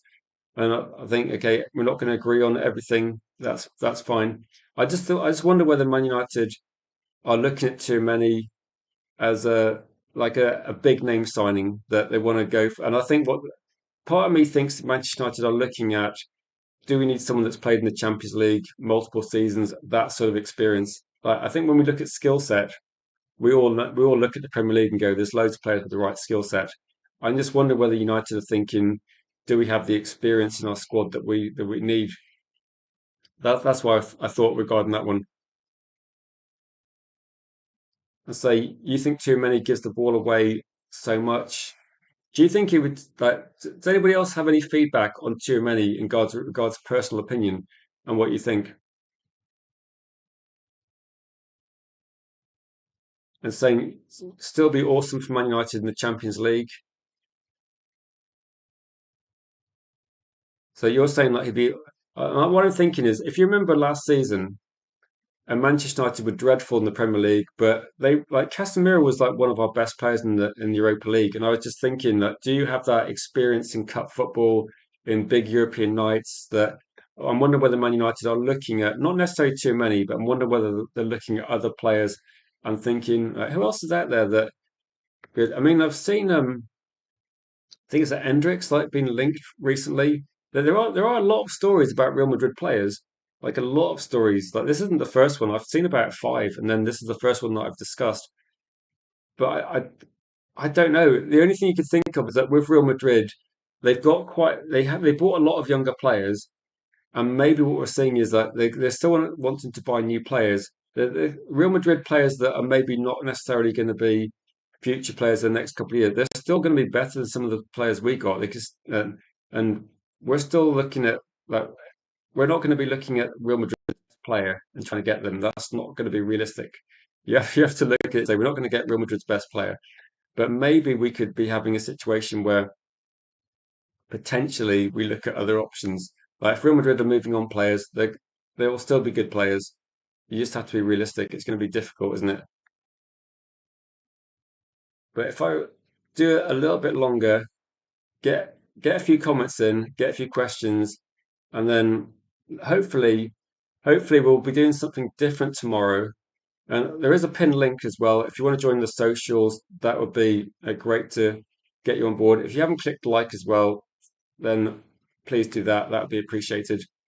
And so Crystal Palace nil, West Ham nil. Wow. So didn't miss much in that game then. Didn't miss much. So for like 5 minutes, I'll say put some comments, questions in, and we'll just go through them. Maybe it's an important point for West Ham. We have to see how the season plans out. I think the main thing for West Ham is just keep picking up points. Spurs got a draw. They haven't lost anyone. So Ajabi says we could get Goretzka on a free. 31 years old, could provide squad depth and experience. Maybe with Man United, they're looking at like with Goretzka. I think like if they got Goretzka, he is on a free. Salary might be quite high. But I'd be a bit worried about getting a 31-year-old, considering what we're doing. I would be looking at like I'd put too many above that one. So to give some balance, Wiz the bet says I have to completely disagree. Doesn't get the ball away very often. One of the most secure midfielders in the world, in my opinion. So pretty high praise from Wiz the bet for that one. And I mean, I'm not going to say Goretzka's bad. Goretzka's a good player, but I think 31 years old. I think that you can make a convincing argument, and I've said this in myself as well that Goretzka on a free 31. I've also said this about other players that are potentially on a free that are a bit older. I just don't think Man United are doing that route. They haven't done it for a couple of years. United are not going for players that age. It's just seems to be the way they're doing it. Um, Burnley officially relegated. Yeah, I don't think there's any players who want from Burnley, is there? As far as I can as far as I can see, I'm just trying to think. There's no players we want from Burnley, so yeah, no transfer news there either. I'm saying I would take Tchouameni over Goretzka easily, but we need depth as well. I agree. I think you made a good point about depth. I'm just thinking for Man United, I think the squad depth, and this is just kind of my estimation. I think the squad depth is going to be in terms of younger players. So I think what we will see is if we're going to sign too many, and we were going to sign Angela Stiller, for example, I think we get the squad depth from players like Hayden Hackney that would be younger, and I think the squad depth would come from a player that potentially I could like have Dorgu, Aiden Heaven, and I think the younger players will be the squad depth for a lot of the season and maybe like a Euro. So I think the squad depth will come from younger players. Whereas it kind of makes sense in the very short term. It makes sense actually to do what you said. But I think 2 years down the line, if you start having people in the club that are going to be 33, 34, I think United will be a lot happier with how Dorgu progresses over a couple of seasons, how other players develop over a couple, like Aiden Heaven in a couple of years' time. So I think that's what they would do. I think they would look for if you're going to sign too many, then he's clearly age 26, a perfect age. I think your squad depth is someone younger. That's what I think. I don't think you need the experience of Goretzka if you've got too many. I think your squad depth comes from like some cheap signings that are going to be, well, say cheaper signings that are going to be players for the future, like those sort of signings.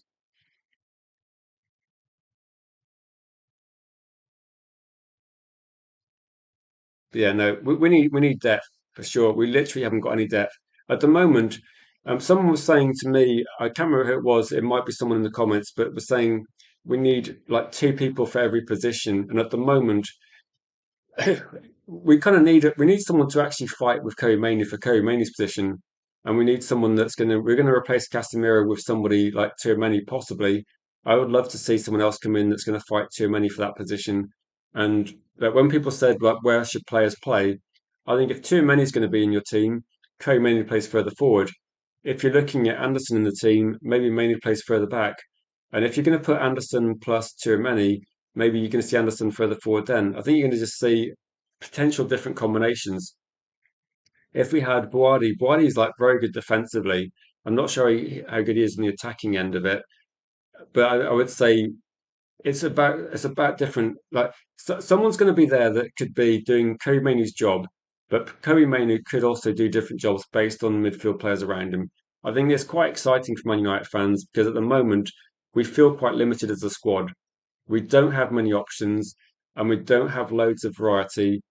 We have like when we do a prediction recently, we don't even have enough defenders in some positions. We don't have enough midfielders. We need to actually look at getting a bit of a range of options so that we can do things that also, how good would it be to have someone on the bench which can who can come in and actually we can change the way we play, not just have a like for like substitution. We can change the way that we play football. That would be something we've just not seen. And the Villa influence still and say with Carrick, Hackney. Yeah, the more I hear about it, I'm not sure about Hackney. Like, I think he's good, but I don't think Man United. If we are going to get him, wouldn't we have already got him? Like, wouldn't we have already done that deal? I don't know why it's still being discussed. That's why I find it a bit strange. That surely Hackney's so cheap. Why hasn't he been signed by somebody? Like, why didn't someone sign him? Why didn't we have a conversation? Like there was a conversation I think being held with say Spurs, Manchester United, other teams in January. Why did nobody buy him? Like he's a good player. It doesn't make a lot of sense. And I'm looking at these players and thinking that are they just holding out for different ones? So please, also people if you just joined, please click the like, please subscribe if you're new as well. Really appreciated. We're having a good conversation. We had a poll earlier on. Lots of people were very much in favour of Tchouameni. I'm kind of 50-50. I think Tchouameni is a good signing. He's not my favourite option, but I would be genuinely interested to see how he does based on based on what I've seen, based on people's opinions. Lucas says he would be a good signing. You're saying he's a winner.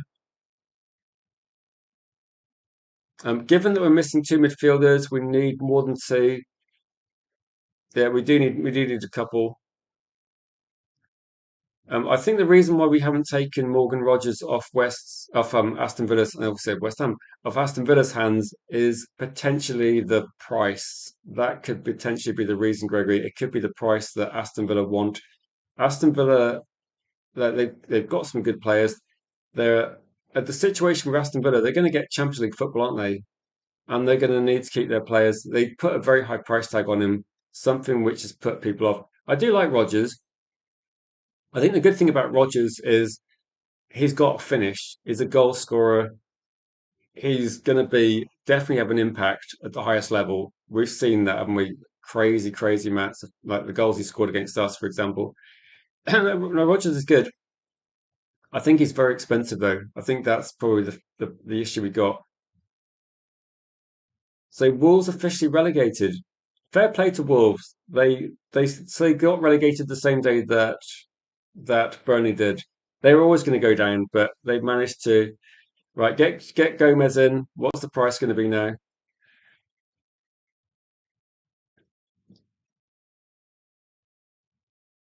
So for you, it's three as a minimum for the midfielders need to acquire this summer. Okay, interesting, interesting. Yeah, Luca, you can join a call-in show if you want to anytime. Agile says that United need to get their acting gear. Yeah, okay? Should we play guess what's the first signing going to be? And what's people's predictions then? First signing for Manchester United, just a guess. Like, who do you think is going to be first? Last year it was Cunha. Is it going to be?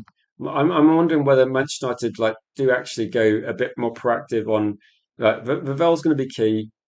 We're definitely going towards a situation where, yeah, Angela Stiller's going to have this release clause. I think that's one of the deals that could be sorted out quicker, like sooner rather than later. I don't think it's going to take more than, I don't know, a couple of weeks to go right. Angela Stiller, if Real Madrid want you, Manchester United want you, make a decision. We can make that deal happen. Everything else, I think, is going to be. Yeah, it might be a domino effect like last season. that first deal might trigger other deals, and it might also set the price. What's going to be interesting is well, Angela Stiller will have a release clause, but everybody else, like no one knows how much these players are going to cost. Nobody knows if someone's going to pay 100 million or more for Anderson. No one knows that yet. And if they don't, then maybe Angela Stiller will go for a lower price bracket. But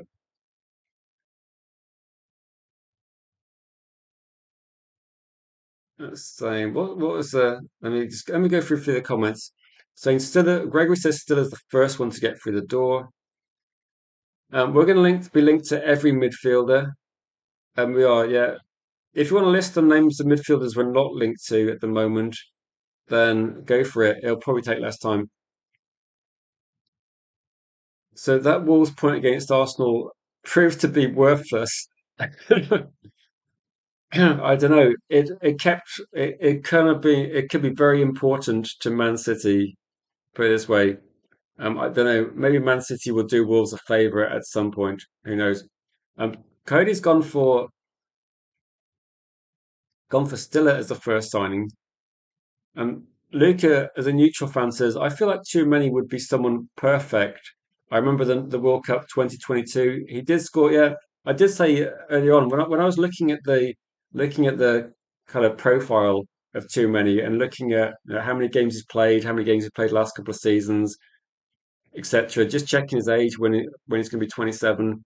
I did notice he's not a goal scorer, really, is he? He's a defensive player, but he did score against England. I actually can't remember that goal now, but was it a headed goal? I remember that it was something like that. But you should come back to YouTube, Luca.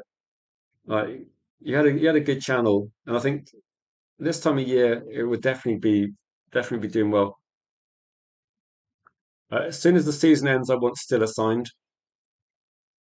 I think that's going to be the I think that's going to be the quickest deal. Like Manchester United are probably going to be not the quickest operating the transfer market. When it comes down to transfers, I think United are going to be quite concerned with like how much the price is definitely a consideration, isn't it? And Man United are going to have to look at the certain price points. I think when you're looking at that we're not going to be able to throw money at it in the same way that we used to do. I think we're very. I think Barada is very conscious of how much the players cost. And I think that's why we took ages to try and was it a long range screamer against England? I can't remember. Maybe I'm thinking of like a different game in the Euros. I couldn't remember what goal he scored, but that knocked him out, didn't it? That knocked him out. So I mean, he doesn't get many goals. Oh, Giroud got the header against England. That's what I'm thinking of then. Yeah, Giroud. Giroud doesn't score many goals, but he does score quite important goals. Yeah, no, long range scream. I might have to Google that after then. I've forgotten that one. This was the goal I was thinking of because I was thinking like France win against England. I was thinking of that goal. No, maybe I blanked it out. You're Scottish, so you'll definitely remember that.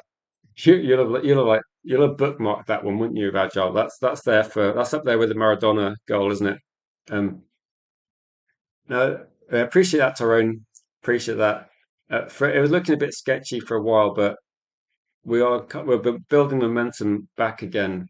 So again, I do say this: everybody that shares gets involved.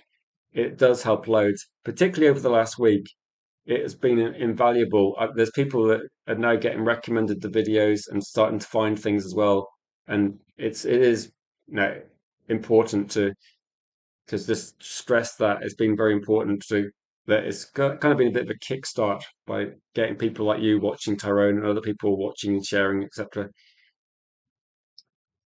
So that there is something that I might look at recently, or I might look at say tomorrow, possibly. There was somebody posted something, but I didn't have time to scrutinize it and check whether the information was really credible. But there was a couple of there was a list of players, and apparently there was a list of players that the story is that Michael Carrick has drawn up a list of players he thinks we should get. João Neves is one of those players, and I can't remember the other names on the list. But again, I need to check it and see whether it's credible. and see if this is because again, I don't think that Michael Carrick's going to be making the call, but it was suggested that these are players he rates. I mean, everybody rates Shane Nevers, as far as I know. He was a player that we wish we'd have signed instead of getting Nagate, and so.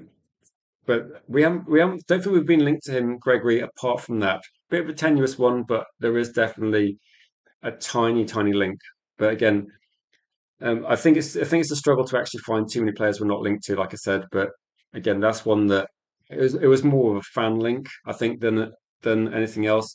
And it could be that there's a lot of players that he's going to look at that could be useful. I think if you remember a few days ago, I had a guest from Ireland, from Cork, and a year ago he was so disappointed we didn't go for João Neves instead of Agate. So disappointed, and he was proved right. He was definitely right. Like he was right with that one. Definitely, we should have gone for him.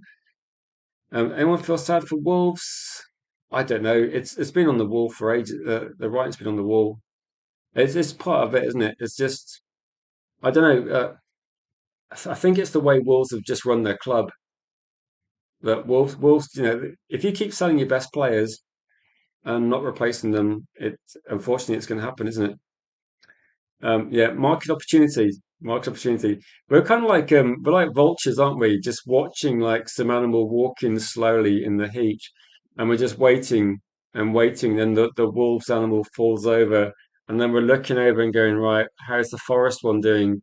How's the West Ham one? And then we're just flying over, going, actually, yeah, we'll just circle around. And then I think that there is an opportunity, isn't there?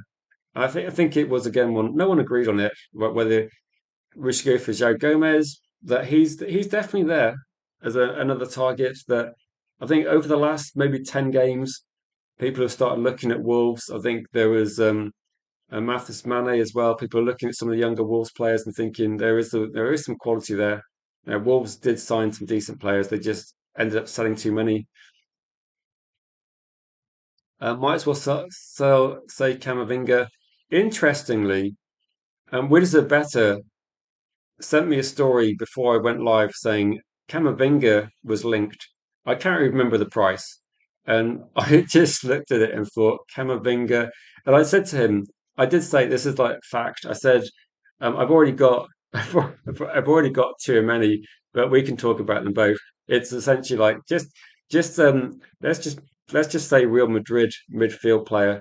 And yeah. Do you think that with that one, Wolves will get raided a little bit, won't they? I don't think there's any guarantee Wolves get back up. So, pursuit predators. Well, I would say the way Manchester United pursue is like it is long, isn't it? Sometimes Man United fans drop from exhaustion, Gregory. That's kind of the truth. But I feel like the way we dealt with the Embremo deal did feel a little bit like a marathon when it should have been a bit more of a sprint. And I did find myself almost dropping from exhaustion tracking that transfer. I think I was saying it's pretty much a done deal for about 4 days, and then eventually it was a done deal. But it felt like viewers were dropping from exhaustion before the deal happened. Yeah, this is going to be what will be interesting is like keep an eye out on the media tomorrow, see what sort of relegation clauses we're going to have to wait a little. We're probably going to have to wait until the last day of the season for the West Ham, Nottingham Forest, Spurs. I think that's going to be the last day of the season. But when it comes down to relegation clauses for Wolves players, then yeah, it might be interesting. It might be. It might be interesting. So yeah, no relegation clauses in all the Wolves contracts. So I imagine there will be a few. I don't know if we're going to get particular. I'm guessing that they're not going to be particularly expensive anyway, and maybe it'll be a bit of money saved. Who would you buy? Is probably the question. I've had this conversation with a few people, and I don't think there's anyone in Burnley that's been linked to anybody. So Wolves, Forest, there's definitely players there. West Ham have got a couple of players, which I do like, and I think there's potential there.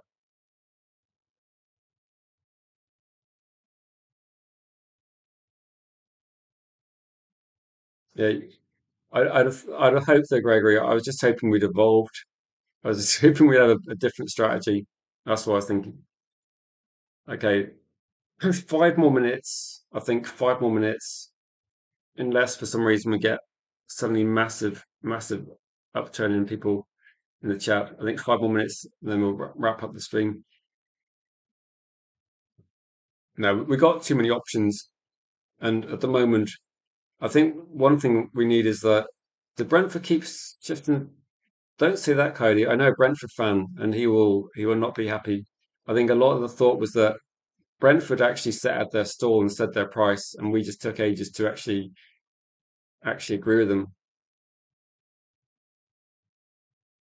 Who are the most economically responsible options for Manchester United to possibly acquire?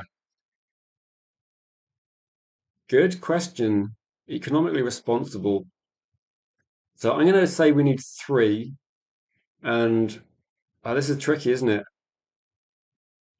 The Angela Stiller deal has got to be on the table, depending on the price. If it ends up being like 40, between 40 and 50, I think it's definitely in there. I'm thinking Tonali's not on the table. Then Anderson could be because it's such a good transfer. It could be because you have the player for so long. So I think Anderson could be there. I don't know. Tchouameni might not be awful, but I think if you're looking for the best option, I think Anderson might be value because you get a player that's 23. You could have 10 years. I think Angela Stiller feels like good value. I'm trying to think of a third option. Maybe Joe Gomez, maybe Hayden Hackney at 30 million. Is that almost like a no-brainer? That's got to be profit, isn't it? I was trying to think. So that would be that could be three midfielders under. What do other people think then? It's I think I think Anderson could be here for a decade. That's why I think it's sensible. Like the price is sensible because it's going to be a lot, but you're going to keep him for so long.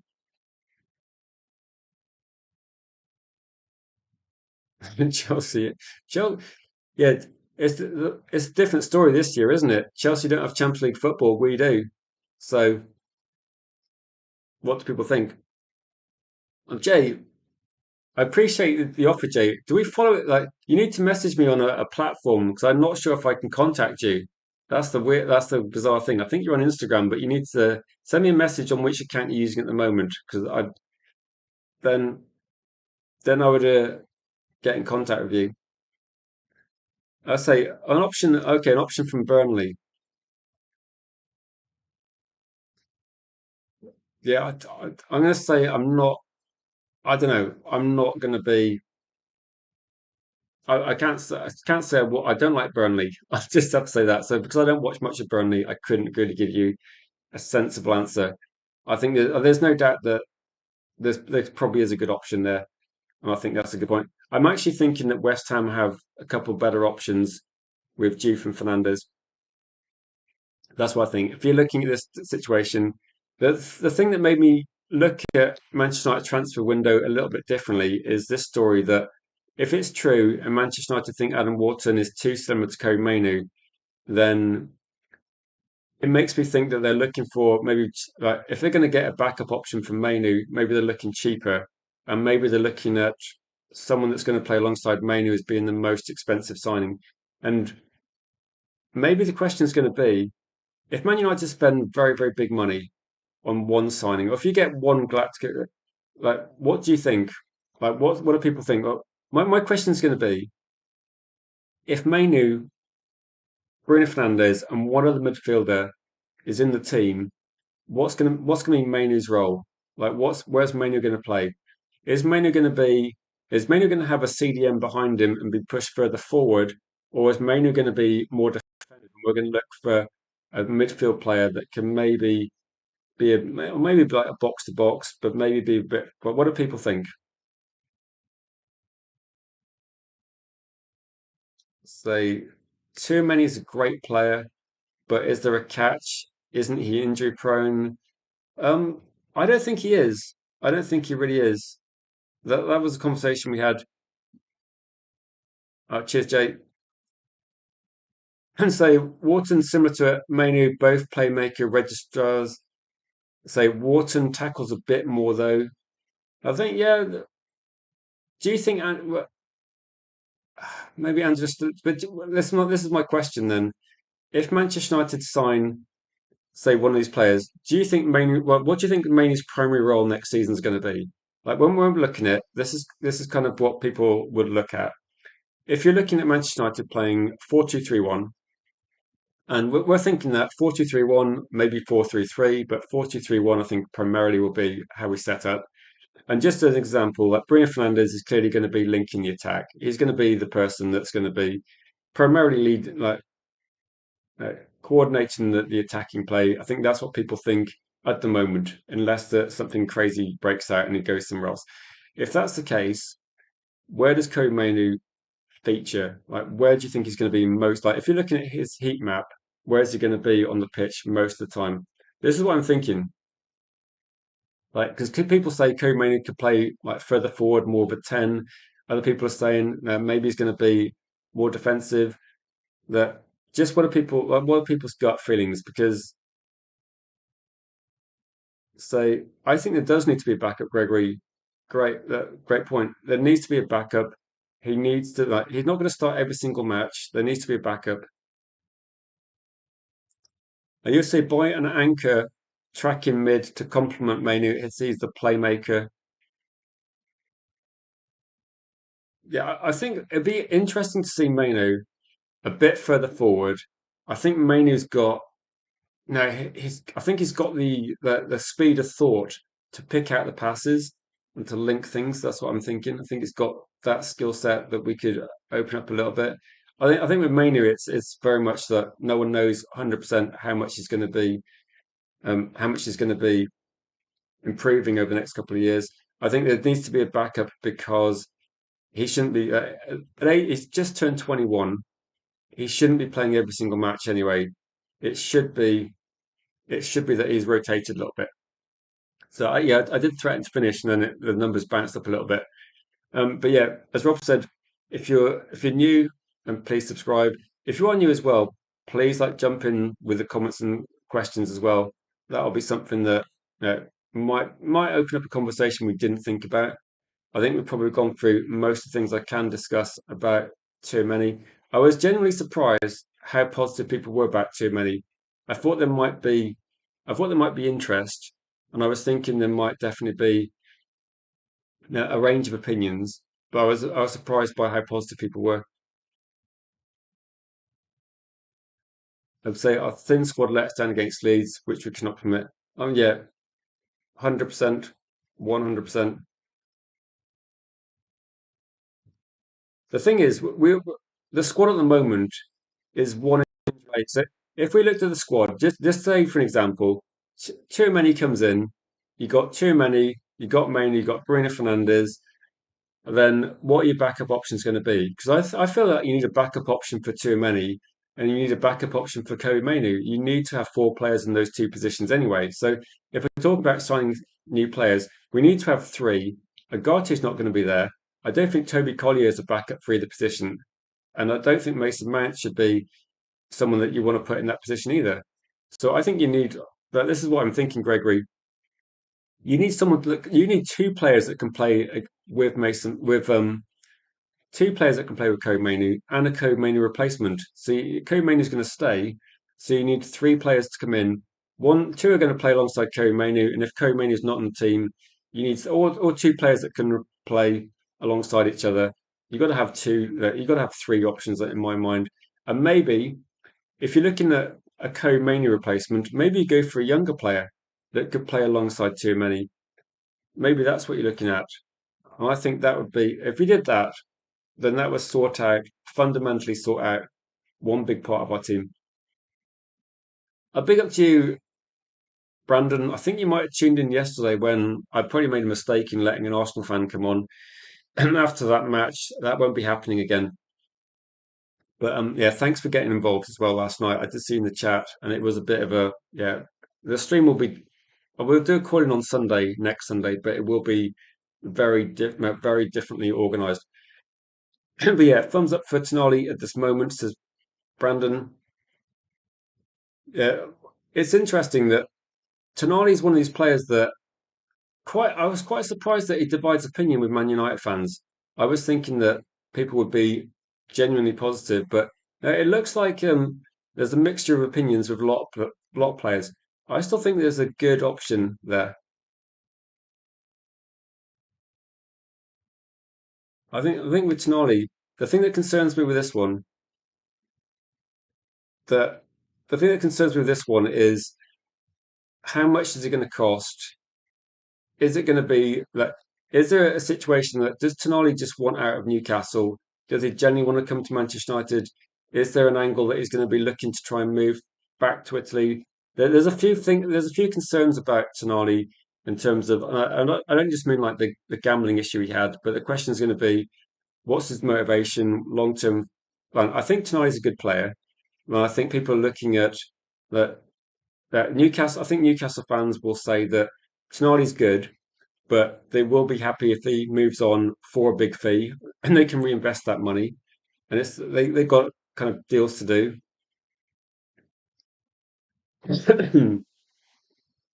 So still might be able to outplay Mainoo for his position next to Anderson.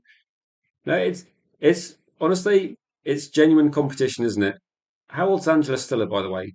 And Koeman's just turned 21. He's not going to be the finished article at all, is he? Like no one's going to say Coman is the finished article.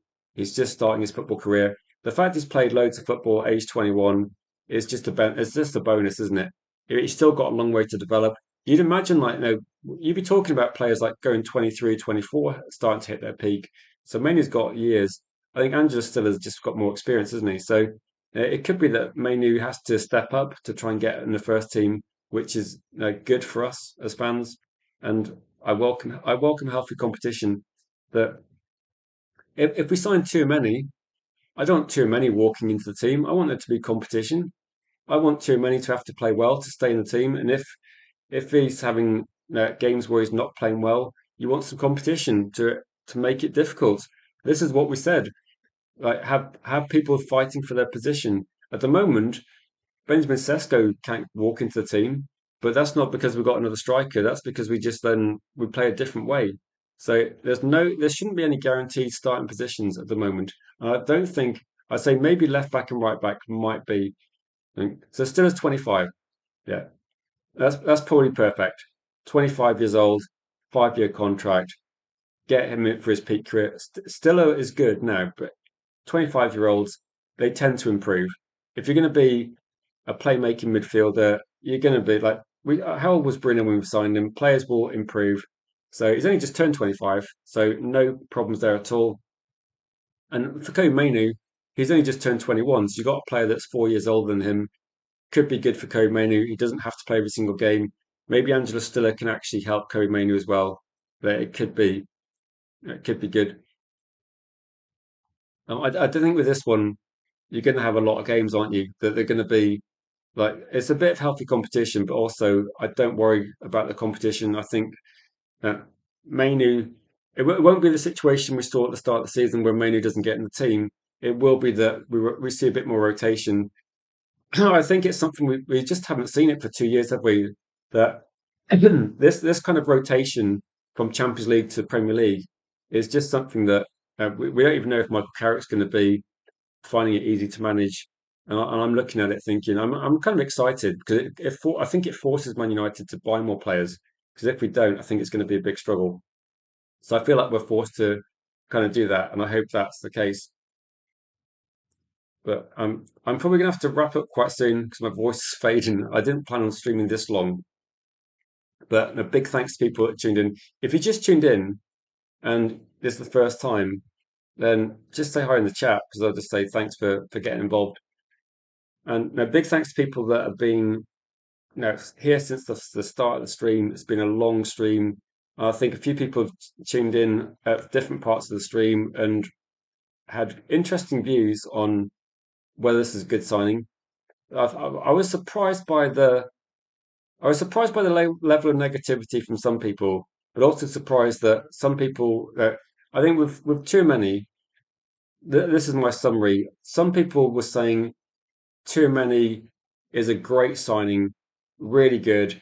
There was a lot of people early on that were, this is suspicious, like what's going on with Real Madrid?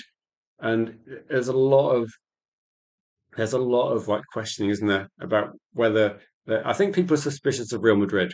If we were signing a player from a different club, I think people might be a little bit big at Mr. B, big at Mr. B. We still got a bit of time, still got a bit of time to go. We play you guys soon, don't we? That's going to be a tricky game for us. Tricky game.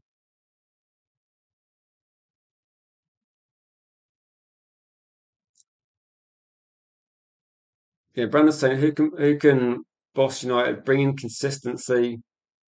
I think this is going to be good, isn't it? It's going to be difficult to actually, if you get saying who can boss United, who can charge of Man United is a difficult question. Like who can be that? At this point in time, Michael Carrick's in the mix. I don't know who else is going to be in consideration. It's difficult, isn't it? It's very difficult. I'm suspicious. Yeah, so Gregory, I'm suspicious of our owners as well. I think you have to be right to be suspicious. Sometimes I think we're just cutting corners, and I think sometimes we're just trying to do things on the cheap, and it makes me a bit concerned. I'm hoping that's not the case, but if someone says that, I think if someone says they trust our owners to make the right decisions, no one does that at the moment. We're enjoying the links and looking at the transfers listed and think, yeah, I have seen this. I was hoping with this one we might get a bit more information tomorrow. Pedro Porro is an interesting one that I can't remember. Is he like 26 years old? Looks like he's pushing for a move. Might be, yeah, might be interesting. It might, no, I've heard worse transfer rumors, but that was one that I saw literally about 10 minutes before I pressed start on this one. So yeah, I'm hoping with this one, Ollie, I'm hoping that we see something tomorrow, like on that. If there is any links with that, I mean, did he score on the weekend? Didn't he score the opening goal? So, and I think what we're looking at is with like potential Luke Shaw replacement. That's what we're looking at.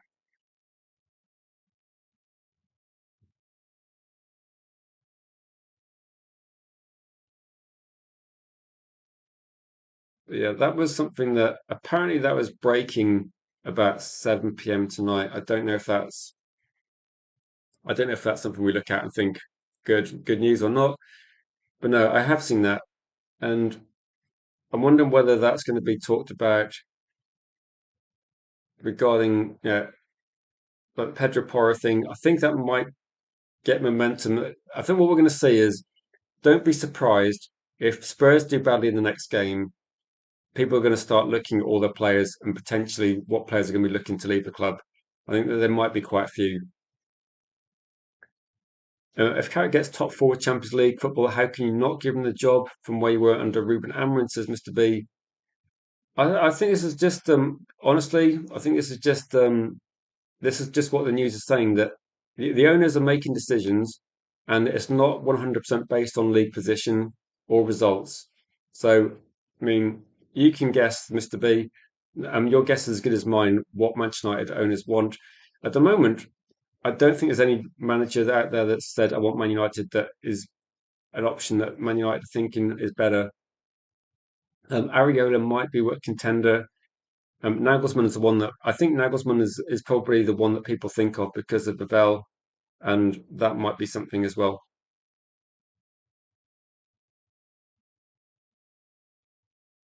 Um, Gregory, it's probably going to keep happening, I think. So it'd be nice to have a left back that can get up and down, whipping across, wouldn't it? Um, how do you feel like Juve got on tonight? That was one that people were looking at. Brendan says Carrick all day with better quality. Tonali, Dimonde still at yeah. There's a lot of players at Nottingham, isn't there? There's a lot of players at Nottingham as well.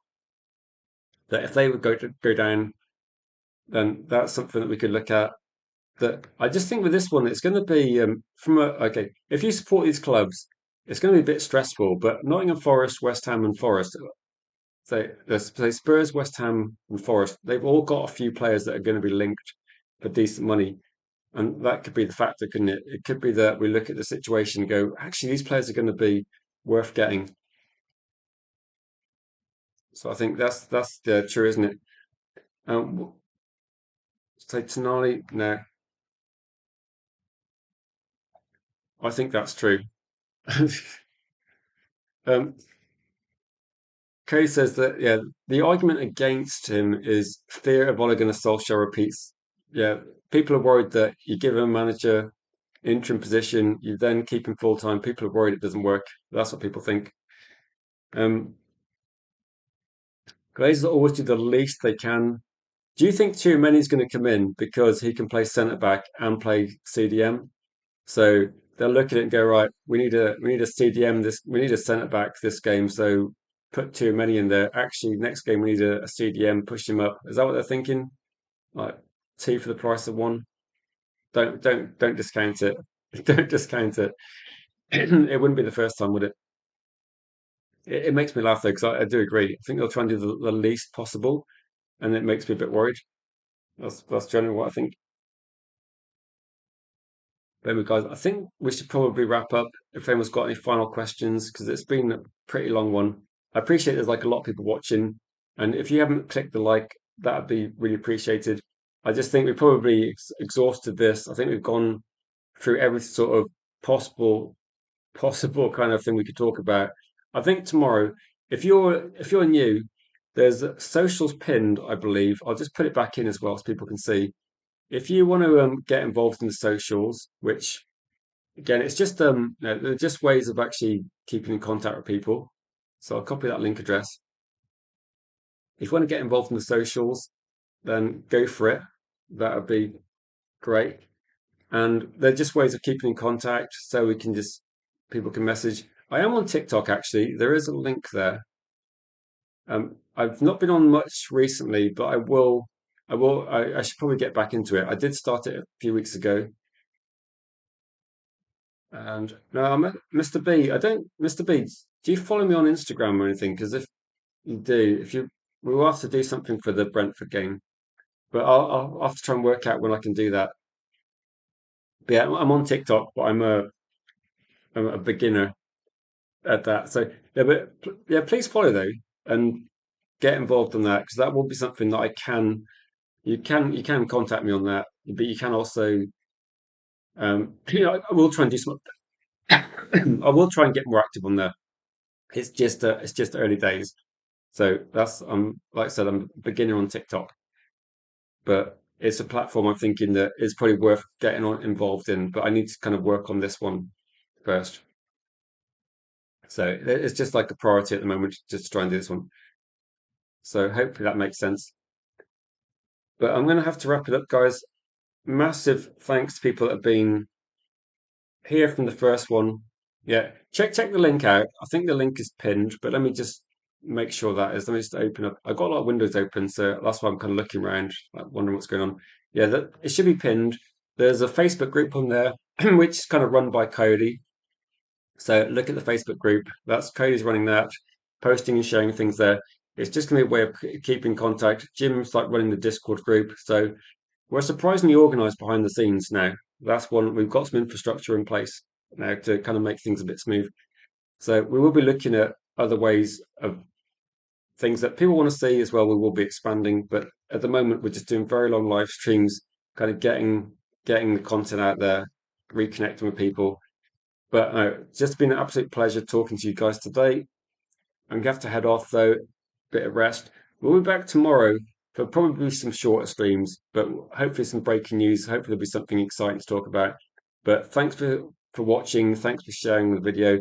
If you could leave comments on anything you want to talk about, that would be absolutely cool. But no, big up to you, RK. Big up to you. I appreciate that. Very much appreciated. But we'll be back tomorrow. The TikTok is something that, if you want to send a message on there, I will periodically check it. I'm just lazy with TikTok because I kind of like, I get, what's the word? Tunnel vision. And I'm just hammering this one today. But big up to you guys. I've been locked in. I'm not going to do this many hours again. Today has been like been like Roy Keane in Turin today. But take these guys. Catch you tomorrow. And we'll see you in the next one.